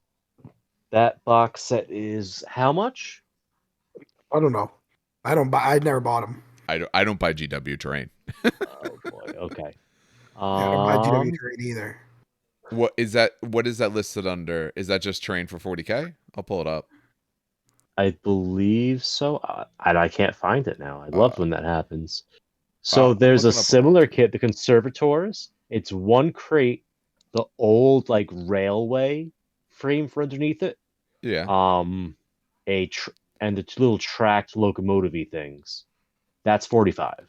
Okay, So so figure what you might be talking about, they have It's the a- battle zone manufactorum. It's more munitorum armored containers. There's 3 containers and a bunch of scatter pieces. 60 that's the for one that. I'm Yeah, trying to 60 for find. that. Yeah, How much is it? the 60. terrain part of the website is so badly organized. It never pulls up anything that you're Say trying this to is find. 110. I'm gonna say this is 110. Um, Actually, no. I'm gonna You say think too 120. small, my friend. I'm thinking I'm 120. saying I'm thinking 150. Well, does it come with the crates or no? I'm assuming it's gonna be 2 cars, including crates and scatter. Otherwise, it wouldn't show it with crates and Oh, okay. scatter So here. including crates and scale, I'm going 150. I'm going 150. Minimum. Absolutely. I'm gonna go 151. I'm Oh, you bastard! I'm gonna lowball it, and I have no reason to think this, and even I think what I'm about to say is insane. I think it is both those pieces put together. I think though they want to sell this, and they want to sell their new Necromunda out in the waste, and you can Mad Max it all day long. I'm gonna go 75. What? No. Yeah, If it is Oh 75, God! I will I be think it's more buying. likely that I'm thinking more likely closer to 100 than 150, like you guys are going. But I'm gonna go a little on the lower end. Again, I don't have a good reason for that. Well, I so the think reason, I think they're just going to So want to here's push why, the game. right? I don't think so Necromunda Thing does is, that the great. So starter box already has those big dome things that, when individually released, will cost as much as the starter box, as yeah, the Zone Mortalis terrain shows. yeah, Zone Mortalis terrain, it's $90 for, what is it, 6 columns, 4 doors, and 6 wall segments. I think. yeah. I think Like it's either you, 6 or you 8. can't like you get a pittance of terrain out of it. Yeah. The reason I'm going 150 is only because the 3 crates with the drop terrain is 60, and looking at the vehicle compared to some of the infantry models, that thing is fucking massive. It's not a small vehicle. It's Um, not, but it's it's 2 crates with some wheels and a piece on the front. Again, I still think my guess is insane, but I think the truth is going to be somewhere between what we've all said. I hope Watch it so. be 120, like I said. Was my original guess 120, Yeah, you said 110? 120 to begin. 120? Yeah, it's gonna be You 120. know what? I mean, squats are coming out. Squats had land trains. Oh my god! If it's an actual release of squats with actual land trains, and I think we're gonna have to call what are they Here's the called? biggest thing in Health. favor of the land trains. The article on the squats, like, look, these are the squats. Remember them from back in the day? Well, squats is kind of a mean name to call them. They call themselves Leagues of Votan. That Yeah. article is like, look, land trains, whoa! So, the fact that they put so much emphasis on the land trains in the article, I suspect it's a concept they're going to revisit, Oh, absolutely. I at think they will. least a little bit. We're gonna have to call like What I personally would like to see is I'd like to see them steal the Gene Stealer Cult vehicles, oh yeah. Hmm. because those are all mining tools. If you look at the design language of the one model they showed, he shares some visual elements with the Gene Stealer cultists. So I would love to see them get the Gene Stealer cult vehicles. He's more spacefaring. I was listening to Long War podcast. I think it was earlier today or yesterday, and they said this, and I absolutely agree. I hope that their shtick is not the Gene Stealer cult. We come up from the ground or anything like that. Give them something different. That's what Gene Stealer cults do. Hey, these boys look like you could slap a helmet on and go into space. Do something with that, and call it something different. In terms of the deep strike or whatever you want to do. But I hope they give them something a little bit different. I hope it's not just them rocketing out of the ground like old style fantasy dwarfs. But Um, I'm just gonna like, huh? what? No, I think it's gonna be that. That's why I'm laughing. I think it could be. I It's just going to kind of be hope the it's something different. durable version of cults. That's my thought. It probably Be the will be. durable quality attacks version of cults. Whereas I feel like cults is more about quantity and glass cannons. That's going to be quality for sure. They already showed that they have weapons that essentially most of the Imperium doesn't have, and they've Yeah. actually said they're not. They said they're not a Imperium. Anyway, they say that in the article. Yep. See, I want them to get Gene cult vehicles and then ally with the Tau, because I think that will cause the most rage. But they could also take marks of chaos if they really want to. Just really embrace the second edition. Did you know that in second edition, your Gene Stealer cults could take marks of chaos? No, Huh. I didn't know that. And the old Patriarch on Throne has a giant chaos star on it. Oh, really? Huh. Yeah. What? Sweet little model to Were, explore. were they not differentiated well from Chaos at that time? Were Gene Stealers and or was Tyranids and Chaos So this is joined also when somehow? you had Chaos Orcs. And you could do like Khorne influenced boys. Okay, I mean that makes sense. So like anyone could be Chaos back then. Just handing it out for free. Pretty Even much. Custodes. Oh yeah, of course. Oh my god. Wait, Dan, I forget. Did you have the friend that's doing Chaos Custodes? Yes. Yes, that is Luke. Oh Yeah, Lord. Luke wants to do How is Chaos that Crusaders. turning out for him? It irks me to no end. Is, It is he still doing it, or is he legitimately on to like irks. some Harlequin thing or something else? No, he already did his Harlequin thing. He has Harlequins, Tau, Tyranids, and Custodes. Okay. Luke's our local meta chaser. Yes. Great guy. I have nothing against him, but he absolutely. But he's competitive. That's the version he likes of the game. Yes, yeah. All the more power to you if that's what you can do. All right, man. Maybe I want it to only be like the cost I said because I want one, and I'm not gonna play Necromunda. I don't want to touch it with a 10-foot pole, but I Bro, if want it's one of these 75, things. I'm fucking picking up one. If it's 75, $75. Expect to see entire tables of those things Yeah. at at the shop. I said I don't think it will be, but maybe that's just my wishful thinking. Because rarely do I look at this stuff and actually want the what I'll call usable models, the terrain pieces, the extras. Oh, they look cool. I'm never going to get it. This one I actually do want. So I hope it's a price that doesn't make me cringe. Are we good with the land yeah, trade? that was, yeah. It looks, I'm buying it. If it's not insane, if it's not the price you guys said, I still might get one at some point anyway, just because it does look fun. But we'll see. All right, that moves us to the last bit of GW, which is 30K stuff. So, do either of you want to talk about this Ravengard v Emperor's Children mission? I don't know. Have either of you guys looked at it? Yeah. Oh, absolutely. yeah. Okay. We had a whole fucking discussion. Understood. It was the silliest you're not question a I part just of ever it. said. You're not a part. We have like a whole 30K chat on Facebook. Okay. And it always explodes whenever these things come out. Yes, And they it's go. like it's been 150 messages. Either Dan's telling war stories or there's a new article. War stories. It's gonna be the name of my fucking book. Jesus Christ. So Yeah. I don't play Space Marines, but I'm sure Steve can talk about like the Raven Guard and kind of. So they have a very lopsided usefulness rating, depending whether you're loyalist or traitor, which is interesting. Traitors get Hatred Corax, which is exciting, and loyalists get to count your toughness as one higher for instant death thresholds, which That's good. oh my god makes them Really? durable because they That's really shrug good. off melta guns and las cannons with their effective toughness 5 and 2 wounds apiece. In Cataphraction, we're giving them a 4-up invul. It's a nice little kit they got.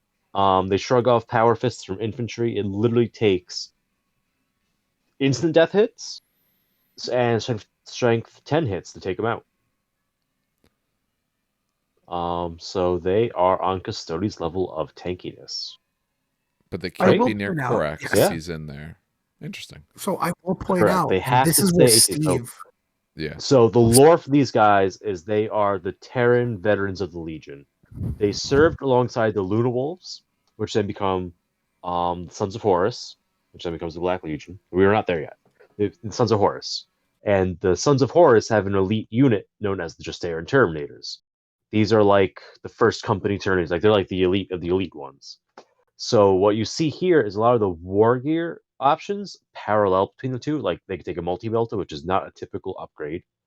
But then they also get the Raven Guard stuff because they could take the Raven's Claws. I'm blanking on the name for those things. I really should have this pulled Raven's up. Talons. Raven's Talons. Thank Yep. you. Yeah. So they throw out a bunch of dice. I think Raven's Talons are master crafted and give rending. Yes. That I don't know. That I didn't. Yeah.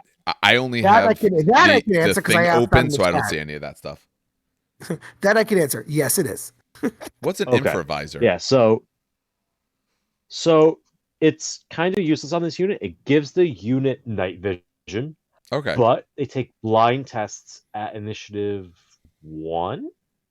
So they're easy to blind Okay. because they're like the sensors get overwhelmed. Yeah, of They don't course. really need night vision, so it's kind of bad that they come stock with it. because then you have someone like Dan with his 14 bajillion photon thrusters, and you just get blinded Oh, by I'm the gonna light. say nobody's going blind. You're talking about Mechanicum. Oh yeah, absolutely. I would absolutely blind the shit out of this squad. 1,000. They are dangerous as fuck. But their Literally. main thing, I think, is that they're tanky as hell. That's Yes. like the Yes. actual Well, strength of okay. the unit. So let me point something out because Steve, I think, almost died on the spot when I sent him this message to the group. So what was weirding me out as I was looking at these guys is that they were two wounds. Now, to explain something about 1.0 Horus Heresy, there is very, very few two wound models on the board, especially Legion two wound stuff. Custodes are Because basic two that's a wounds. captain. Yeah, Captains are 2 wounds captains are in two the wounds current for edition. fuck's sake. Like it's a very weird stat. It's like I mean I think what Justerian Terminators are two wounds, or Fire Drakes two wounds. No, Fire Drakes are one. The point is, two wounds is very rare, right? Yeah. I'm like, this is a very weird thing, the two wounds. And then I found this really interesting little tidbit of the article. And I don't know if it was this article or another article. I screenshot it and I fucking cropped it. And now I can't uncrop the damn thing, which sucks. But essentially, Oh, you it's didn't hit save copy, you Nope. fool. yeah, I know. You Oh no, here it is. Philistine. It is in this article, and I'm gonna read it word for word. And this right here. Now we have announced the upcoming edition of Horus Heresy game. Players will be pleased to note that all of our exemplary battle units that we've published in the series will have their profiles updated to work with the new rules. Stay tuned for more, but rest assured they will remain usable. In fact, they were written for the new edition and then reverse engineered to fit the current one. It's almost like we had a plan all along. So, the fact that they are two wounds, the reason this is so important is one, using these models in 2.0 is pretty fucking cool. But when the leaks happened and people were like, remember, it's playtest version 3. It's not finalized version 3, it's playtest. People are like, two wound Terminators, two wound this, two wound that doesn't make sense. These are two wound Terminators, and they're normal Terminators. They're not like specialized, no, they're normal Terminators. So this kind of just adds credence to the leak of just two wound Terminators, which is a very big deal in Horus Heresy. Because there's not damage to weaponry. This is not 40, this is not 9th edition, 8th edition. There's no two damage weaponry in this. So having two wounds is exceptionally powerful. Anyway, sorry, that was just a little side note. There's also no rerolls on your saves. There's no command point reroll. That's another thing. Yeah. So like if you roll a 1, you're stuck with a 1. Yeah. These guys look cool, and they do some pictures and all. They look nice. I like what they did with No, they them. look nice. I like the red scheme too. It's a good scheme. Yeah, I was gonna say the red is very nice. All right. And then after that's the mission itself. Okay. And then they give us a cool mission. Yep. Very nice. Yeah, the mission is basically really like, get across the table and control this point. Pretty straightforward. Okay. Like in that sense. But it focuses a lot on like getting units forward, I want to say. Because normally you don't get reserves in turn 1, but there's a chance you get them on turn 1 on a 5-up in this scenario. So it's doing interesting stuff. It's a Zone Mortalis battle technically, but doesn't say use Zone Mortalis terrain, just a deads table, Yeah. which I also think is interesting. Honestly, most of these scenarios I really want to try out at least once. So, Dan, play a real army, and let's play some of these. There you go. Stick that in there. Or, I could loan you one. I've built 3-4 Space Marine armies of at least 500 points. I'll loan you one. It's okay. I What would do you think, definitely Dark try something Angels? like that out. That Night sounds. Lords? No, these scenarios look like good fun. And going back to Dan's little thing from earlier, they're narrative based. It's not necessarily a balanced scenario, but it tells a Yeah. story. And that is cool. Oh, do they still do Seize the Initiative in Horus Heresy? Yeah, they do. Ugh. But it's different. It's different than in 40k in the sense that you don't roll to go first. Like in 8th edition, it was so dumb. You rolled off to go first, then you immediately rolled again to seize. Like, what's the point? Wait, what? I think 40k went 2. Yeah, in 8th edition, you rolled to first turn after deployment, Yeah. And then after that, you immediately roll to seize the initiative. Yeah. Just invalidating the roll you just did for literally 0 tactical gain, besides getting to go first. Which, granted, is a big deal, but what the hell? Then I think they took it too far in 9th edition, because now it's you roll off and whoever rolls higher has to go first. Yeah. And there are legitimately times that I want to go second. So Still it's better like, do than I seize. really I have to hate go seize the first? initiative. Yes. Oh. It's okay when it's a game where you alternate dropping. When you have drop first, go first, because it gives you the chance to ambush, which is what the idea of it is. Yeah. I'm not saying it's the best mechanic ever. It's just it does what it says on the can, I guess. All right. The other thing I saw for 30K, because apparently the article did come out this week. When did it come out? The 7th. So actually, just about when we recorded was because they're doing now Heresy Thursdays, and we record on Wednesdays. Was just mentioning about the all plastic Legion tactical squads that they're doing Yeah. as they Beakies. term I'll it let the Dan do Return this of the one. Beakies. Well, no, they're great. I mean, first of all, salt First of aside, all. because some people are salty, and I don't know why fucking people are like, "Oh my god, it's beakies." Not everyone. Just sometimes people, you can't save everyone. That's just my piece on that, and I'll leave it like that. But going back to the Happy News, yeah, no, they released fucking beakies. They're super cool. I actually like this mark of armor a lot, believe it or not. Kind of Because hate you're the old helmets. school. Yeah, I don't like the helmets, believe it or not, but the chest plate with the legs and the backpack, I actually do enjoy a lot. So you What's don't really like interesting the about most this? So defining first, characteristic? I, yeah, I know it's weird. I love like the X plate, the X on the chest plate. That's like one of my favorite parts. That's not X Um, though on these. yeah, it is. It is. Wait, No, it's is it? not. Look at them. Open the article. Take a look at them. Oh, They're that not got X's. changed. Then hold on. It Oh, is only the weird. It top was half. always a Y shape. Yeah, it's a It Y. was No, always a Y are shape. you sure it Mark was in the 5 X? is the X. Yeah. Oh, Mark Mark 5 5 is is the the X. X. Okay. Mhm. Yep. Oh man, I'm confusing all of them. So, first of all, what I really like about this is well, first of all, the chain bayonet or the bayonets, really super cool. They actually do have rules in Heresy, Yeah. but just looks wise, they look really cool in my opinion. But what really, really was cool was that someone took this picture and compared. So a lot of people were complaining about scale creep because you look at these models and they're like, oh my god, they're fucking huge. They do look taller. However, there's two reasons why they look taller. So if you scale them properly to a 32 mil base and compare it to another model on a 32 mil base, it's actually not really that much taller. Okay. Maybe less than a millimeter. The reason it looks taller and the reason it has that height is because the old Marines, the way they're posed, are in this weird crabby squat pose, I like to call it. Like they're braced. They're braced to fire, right? But they're braced to fire in such a way it looks like they're taking a shit. I mean, there's no nice way to put it. You know what I mean? It looks like they're taking a shit. And these guys, like, let me see, where's that picture? I don't know if you have it up, Dave. I have but, the pictures up. Yeah, I'm cycling through them. So the problem is I can't say the first or second one, but the one right before the captain with the plasma pistol. Okay, the one right Literally before. the one- So he has a whatever the hell that thing is on his back. Yeah, but I'm not even talking about him. The guy behind him. Yeah. He looks tall as fuck. He But does that's look because tall. he's actually standing. You know what I mean? Yeah. He's legitimately actually standing, which amazing. This is exactly how PlayStation should look. Also, trigger discipline, very nice.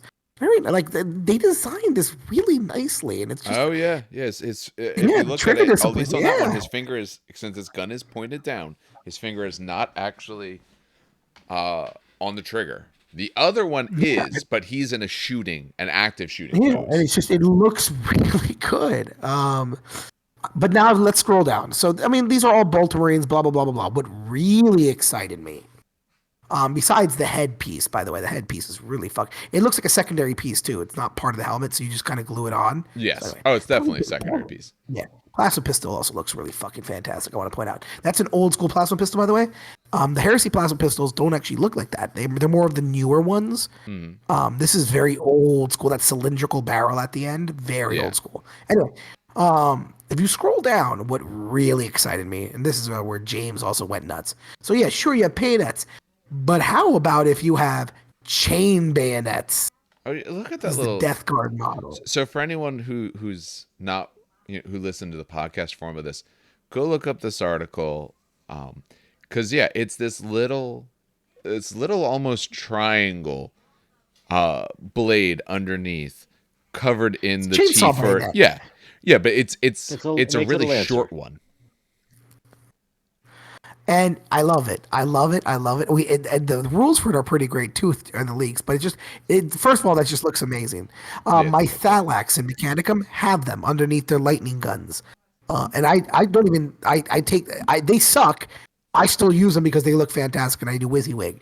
And the other thing that excited me was the lightning claw. That is a sexy, sexy fucking lightning claw right there. And I like that lightning claw over the other ones as well because it's very. I don't know how to explain it. Like it's got a little power pack in the back. It looks sexy. I thought at first, to me, on a first cursory glance, I was like, "Is that a bunch of needles on his hand?" No, it looks literally like a bunch of knives strapped to his back of his hand, because they actually look individual. Each of those pieces, they don't. It doesn't look like a cohesive or connected piece. Not a bad thing, obviously, but actually, yeah, it looks like a bunch of individual knives that he, strapped a little power pack to. It looks good. It Yeah, looks good. And I'm just like I'm really excited. So some of the rumors that I want, since we're talking about 30K, yeah. and I don't give a fuck. We're not sponsored by GW. If Suck they a want, nut. well, those rumors are everywhere. You can literally find them everywhere. Exactly. So, You know? these are some rumors that. Oh, here we go. You're going to advertise this, Dave. Ready for this? These are some rumors that might not be out there yet. Oh. Oh, well, yeah.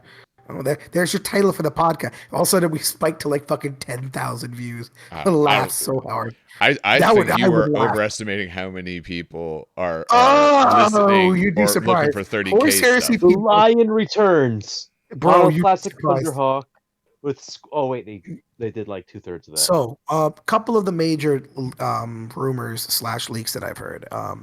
So obviously, the big thing they revealed was that everything is going to be plastic. Anything that's not Legion specific is going to be plastic. Yeah, And when I say Legion that's specific, exciting. I mean specifically like Legion specific stuff like Fire Drakes, um, Your special Legion unit that you get. special Legion bullshit.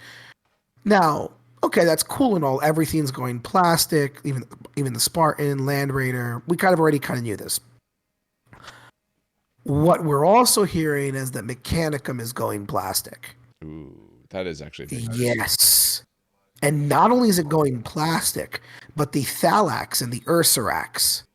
While talking, I'll give you a second to look that up. Or you probably I wasn't looking it but up. I know what a Thalix is. Yeah, Thalax. They're like the medium-sized 40 mil base robots, and Ursarax are going plastic, and they're being a dual kit. They're going into a dual kit model. Which is and also one last rumor that the Onager Dune Crawler that has showed up in the Horus Heresy and is absolutely a model in 40K. It's the Crab Walker. Yeah. Will be getting rules in Horus Heresy as well. That makes sense. I mean, rather than design brand new stuff, just use something you can already have. You know. But yeah, no. So those are some rumors that have been tossed about. There's your thing. But yeah, the Thalax and Ursarax going plastic. Fucking with that out, Jesus Christ. Are there Because for one of the little big guys? no. So Thalax are. I know what the Thalix are. Ursarax. So imagine They're Thalax assault with Thalax. huge claws. That's Yeah, they are. either lightning claws or power fists. Okay, Yes, yeah, I and then pulled up jump They the also have like the Thalix. Iron Man uni beam in their chest for Volkite. They do. They do. I never use it because I rather use Power Fist, but they do have that. Well, you could bear hug them and then unibeam them point blank. I know that And is. it's Or I can just hit them hilarious. with strength 10. Oh, Vorax is Punch what him. I was thinking. That's what I couldn't remember. But yeah, no. So if those rumors pan out to be true, and Mechanicum goes plastic, even like the big boy robots, that's It would be nice to have something besides Marines in plastic, where the army list is kind of like a hey, here's an army list, instead of Well, I mean, hey, figure out yeah. an army list. I mean, we talked about this in our Like, yeah, you 30K could convert a podcast. cult. Yeah.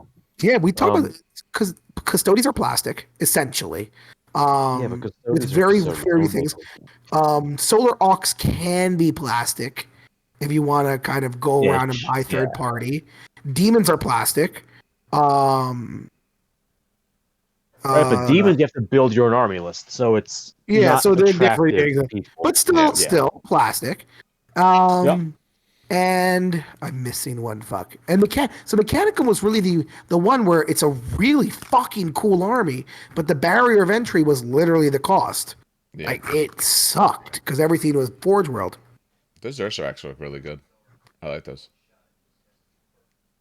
I pulled those up. Those are really nice looking models. Yeah, I love the Mechanicum line so much. Yeah, Yeah. If I had it was my infinite money, first. I would have honestly, I would have two. I would have two armies to fight each other, all Mechanicum, because they're just so pretty, and there's so many things to do with those models if you really wanted to. Like Dan's got those sick dark mech that he's been sitting on. You better bring those in 3 weeks. I'm 2 bringing weeks? both armies in case someone wants to try Mechanicum. I am bringing a Mechanicum Okay, army. good. No, I'm not Give going me to a use it. I'm list. gonna use so, Yeah, so little side write note me a about that list. event. Write me I a have a list. Send it to me, and I'm going Yeah. to make it into one of those pretty sheets No, absolutely. with I'll send it if you reference want to sheets do it with my for custodies too. all the I everything. might not bring like my 3 or 4 list of custodians. I think I'm going to narrow it down to one because now that I know the missions, I'm going to make like one list. I was going to do so. Dave, don't Yeah. laugh. I'll laugh. So he released the mission packets. Oh yeah, he released the mission packets, and what I was going to do was one of two things: use Mournival rules to create custom custodies characters, and only field 3 of them. Play 700 points under, right? And just play with Wow. 3 characters 700 points under, right? That's pretty interesting, right? Or Go wrong in the 5 objective or scenario. play a list, and then anytime someone dies, I have to remake the list or reorganize the squads and kill off the person that died. What? I thought I that like was right. that second one. I Yeah, like it a lot. What do you mean right. That's kill what I them thought. Like off? if I Are you gonna lose, melt if I the lose model? Terran That is on the guard, consequence of name plating your models. if I lose a Terran guard, I We cannot got take a that hammer. squad because now there's We only have a 2. heat gun. We have a hammer. We can make it work. No, but I'm trying to. I have like 13 or 14 fucking lists, man. That's a good sign of a good event. Or I know this is going to be eventually what we're going to talk about. That's a good sign of a good event. You know, when you have like 15 fucking lists in your head, and like you go to a tournament, you have one list. This is my meta list. This is what I'm taking. I'm going to an event. I'm like, I got 15 lists, and I don't know what the fuck I'm doing. Yeah. Like, I don't know how cool. They're all cool. They're all awesome. What do I take? I want them to take them all. That's how you know it's a good event.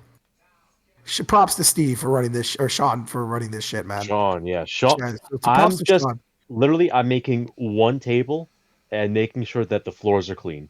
Yeah. Sean's the man behind this. Yeah, props to Sean because literally I'm looking at my battle scribe. Sorry, 14 lists right now. Oh my god. And I you normally be like, oh, did he change one unit out? And no, they're fucking 14 different lists.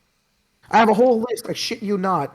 And they'll probably die immediately of just Venatari flying through the corridors, jumping through the corridors. Wait, so is this a Zone Mortalis event? Yes, it's Zone Mortalis. So Okay. the problem is, in Zone Mortalis, if you use a jet bike or a jump pack, you take a dangerous terrain test, meaning on a roll of a 1, you die. Yep. Right? Now, I remember that. yes, so my Venatari, I think there's 45 points a pop, just go dead. What's funny about this though, Dave, if you don't know, White Scars have skilled riders, so they absolutely ignore that and can ride their bikes around the corridors. Nice. Well, hey, Which when you're that was good. hilarious. Yeah. How many That points is that it? was hilarious. 1250. 1250. Okay. Very cool. But no, I have 14 different. I have an entire list of just sisters. That's it. It's like a literally sisters kill team. I'm thinking the list I'm going to take is a little bit of custodians and a little bit of sisters to get that ultimate fluff. But like, damn. All right. Well, listen, as more, I mean, we can even pick the day to discuss more of what we know currently for 30K and stuff like that, because it's everywhere. You know, a lot of it I've been keeping up with.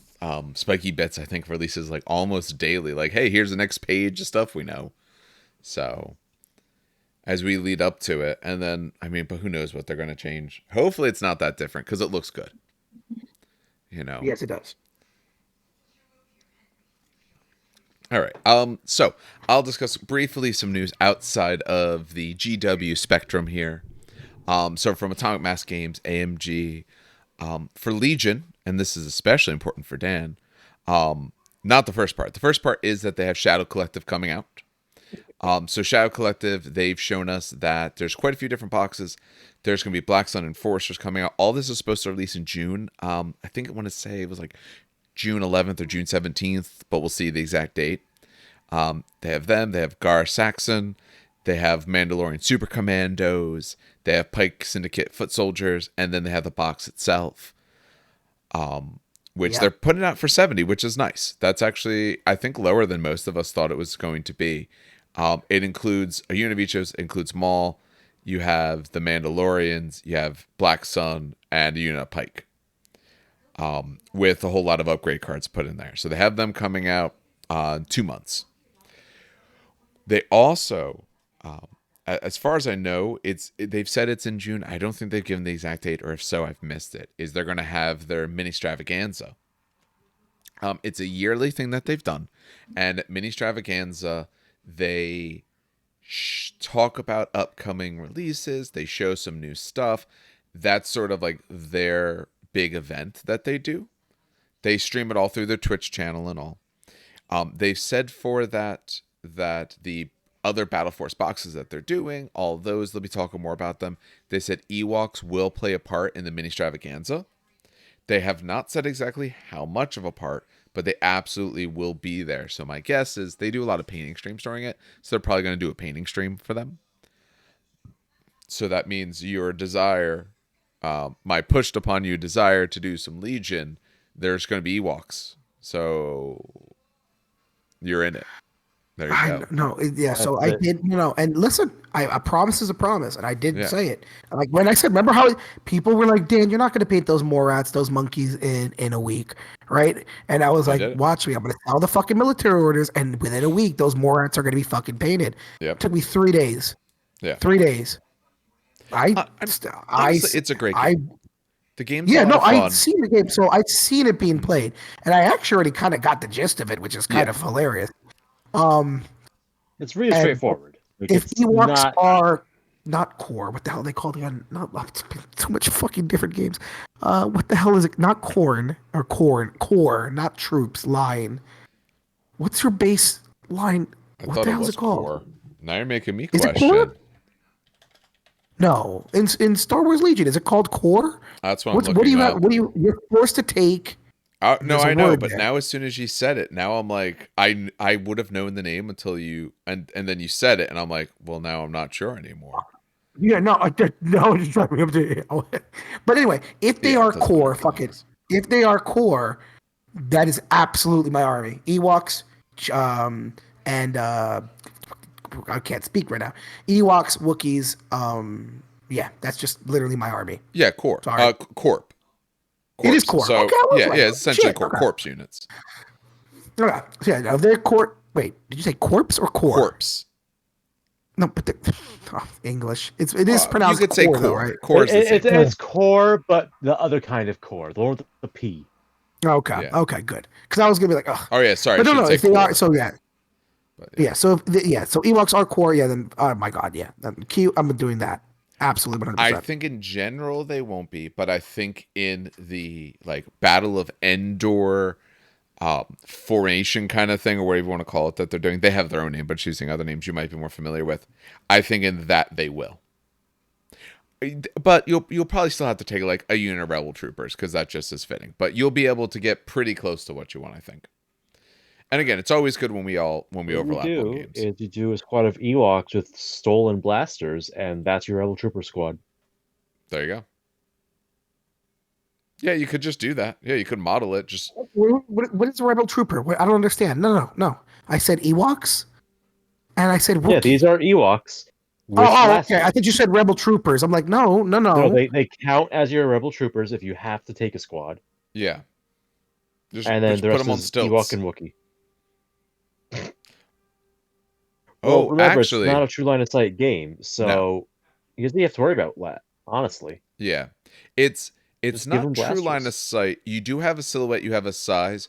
It's useful to some extent. To certain extents, it is somewhat true line of sight, but especially on a unit like that, you essentially could use a silhouette or it's a cylinder that you have to do your size.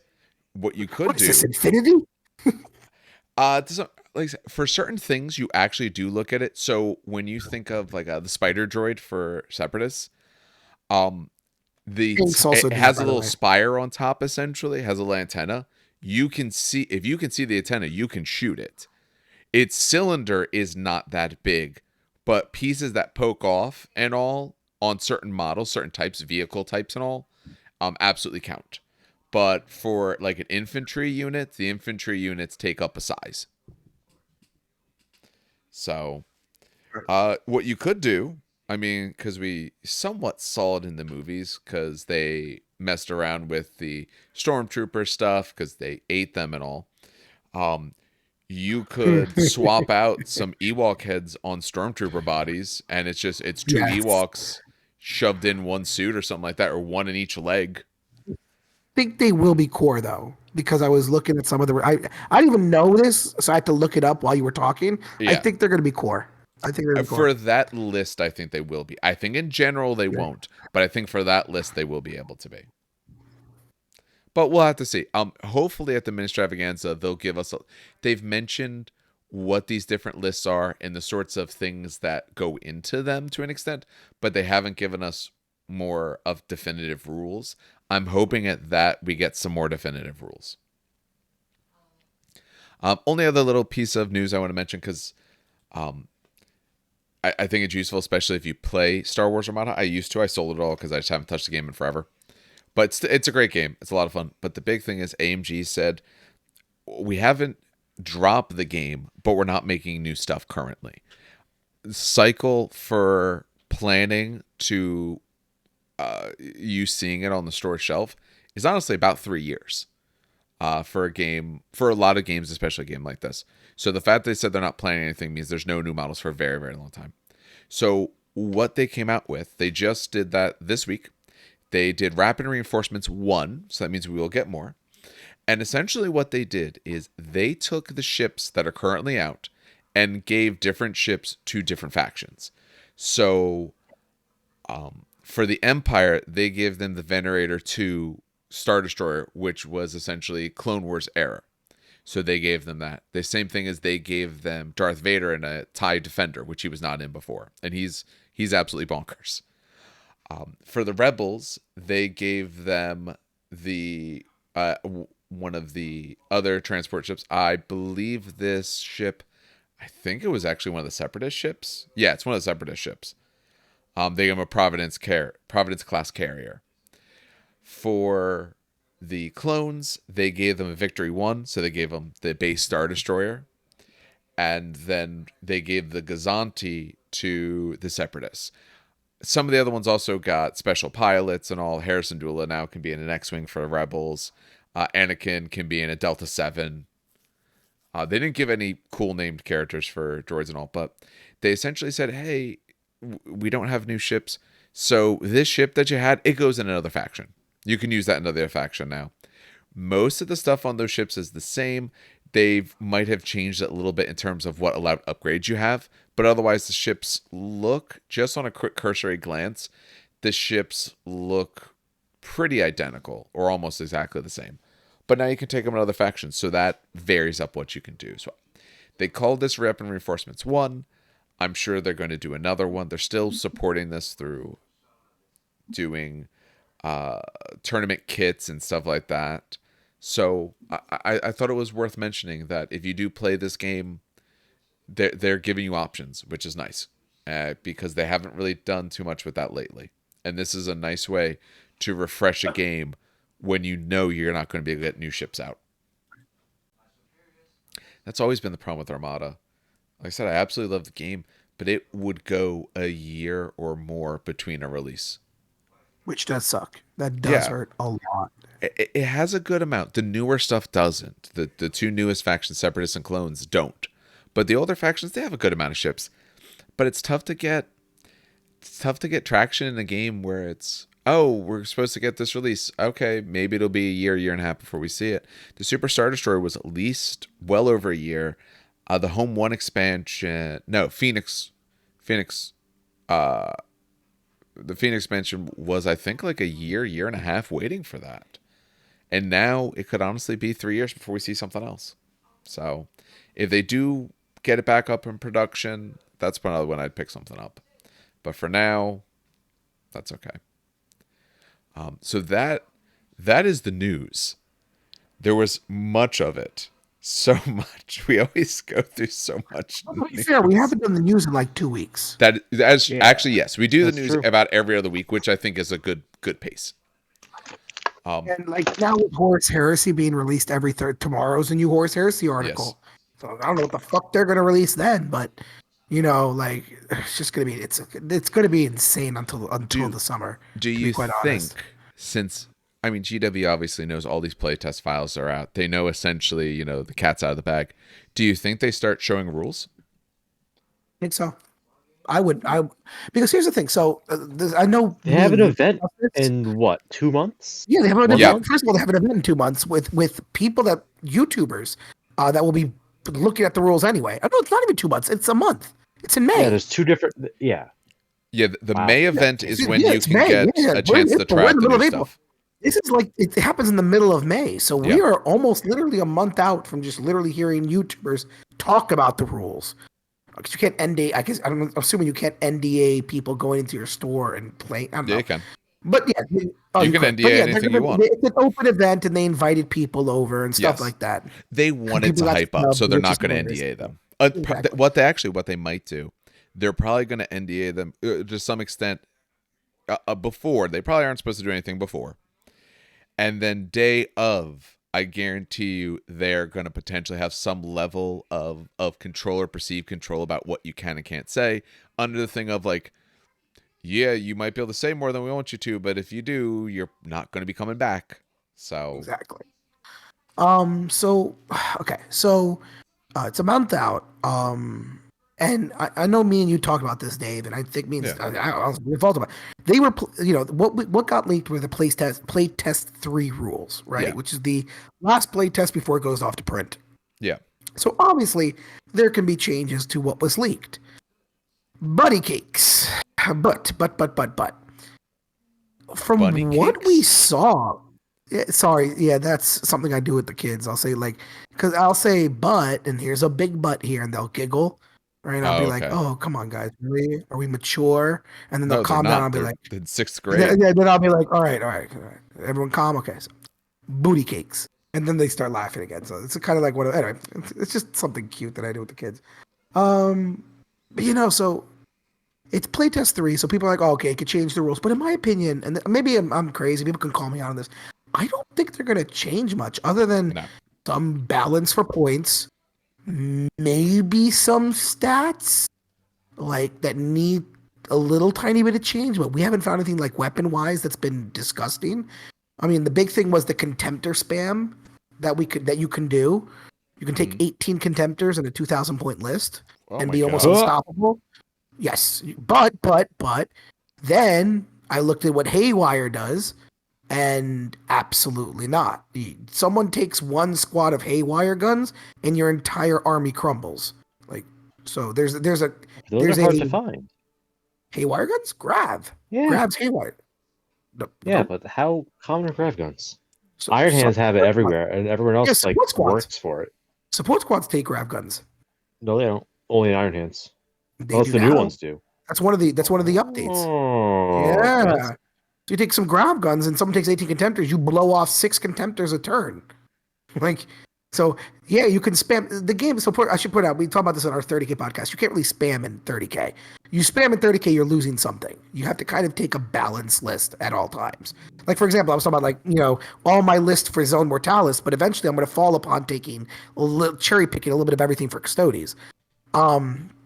Anyway, so going back to what I was saying, it's people are like, oh, they might get rid of like someone was saying online, oh, they're probably just going to get rid of reactions. I'm Oh like, no. they're not. That's so core to the game right now. In literally everything, even legions add in certain legions, add more reactions to a certain turn, right? So maybe you could take two reactions in the shooting phase versus only one for Imperial Fist because they're super shooty. Um, and it's just so I don't think they're going to be changing much from what was leaked.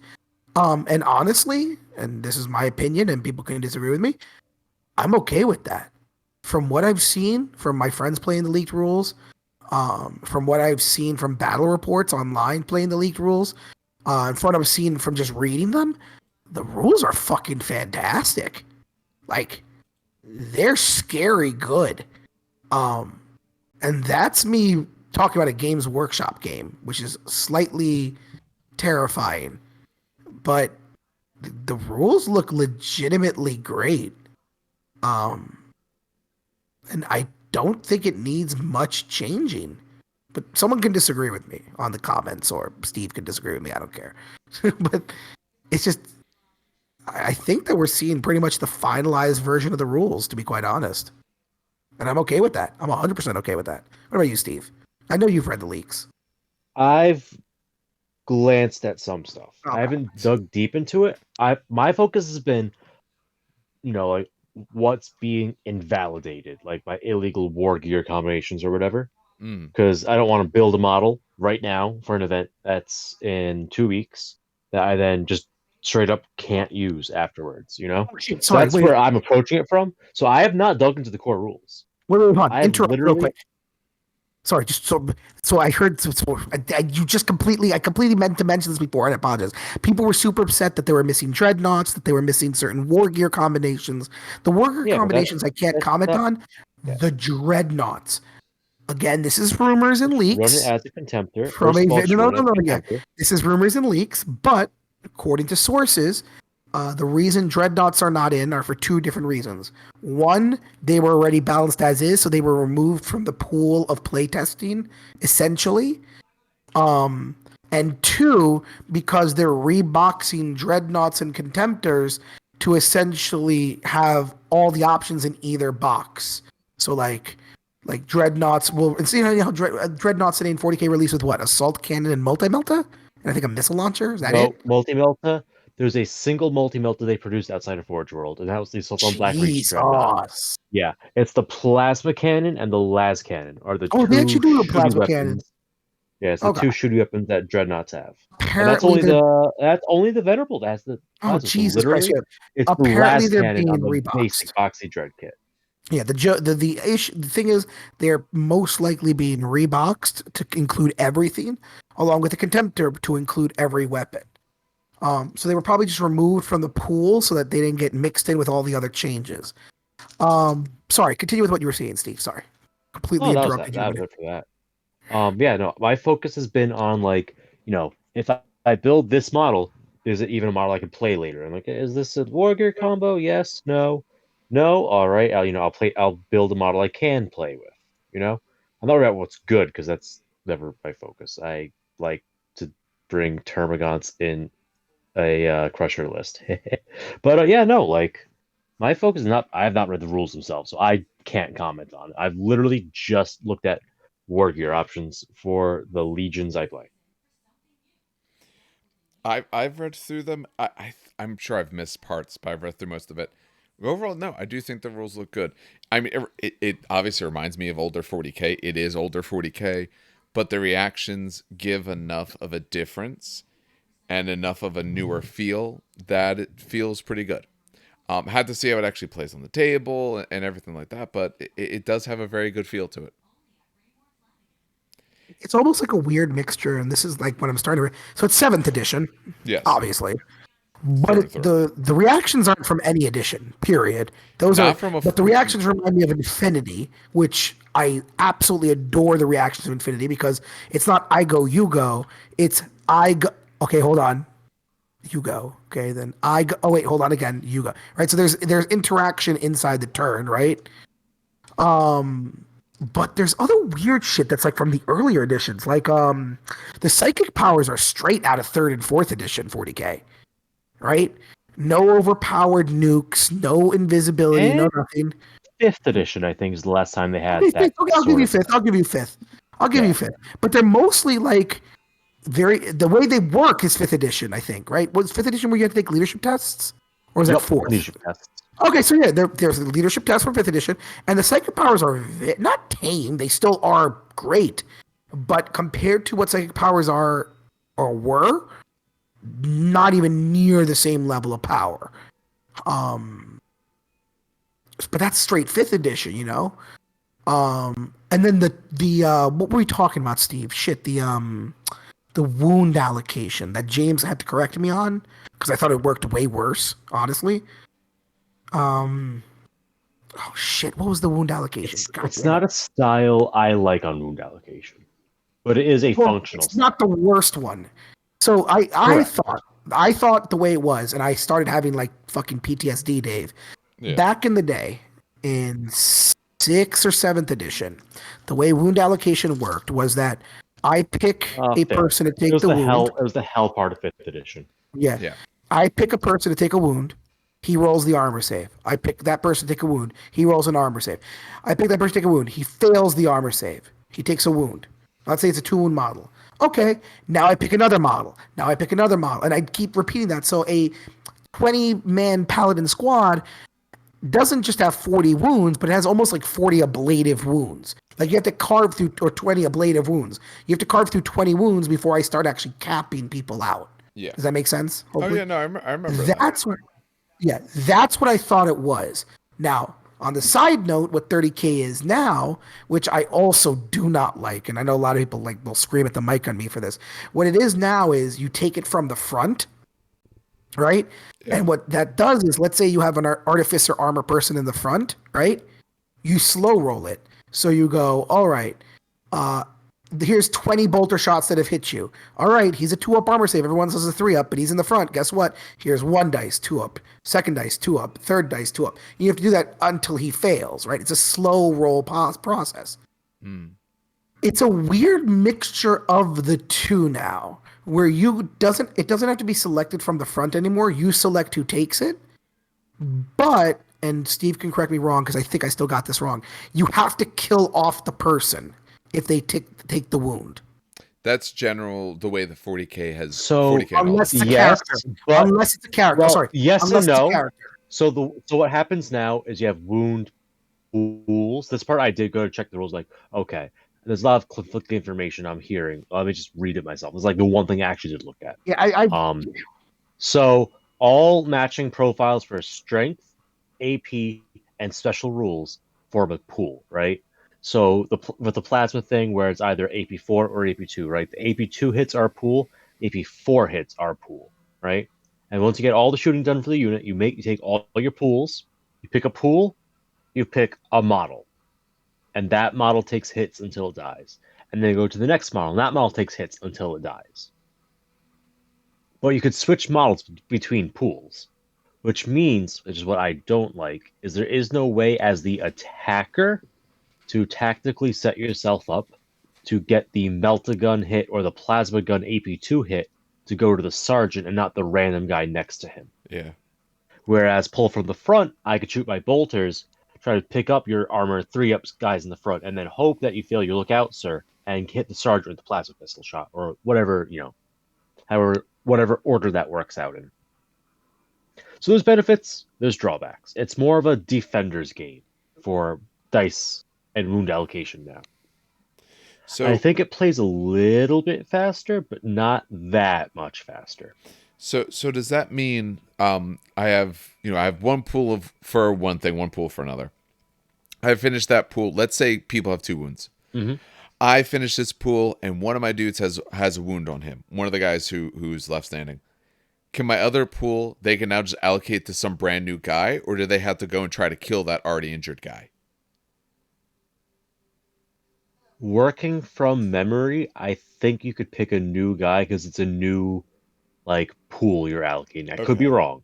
All right, I haven't I'll look through and check actually that. put Yeah. dice to any of this, but yeah. Okay. I'm trying to remember too, to be quite honest, and my The brain problem is is it doesn't fix the issue of the sergeant in the front taking everything on a 2-up. It just Yeah. means that you can't flank it to avoid the 2-up or Yes. aim for the 2-up. That's the problem.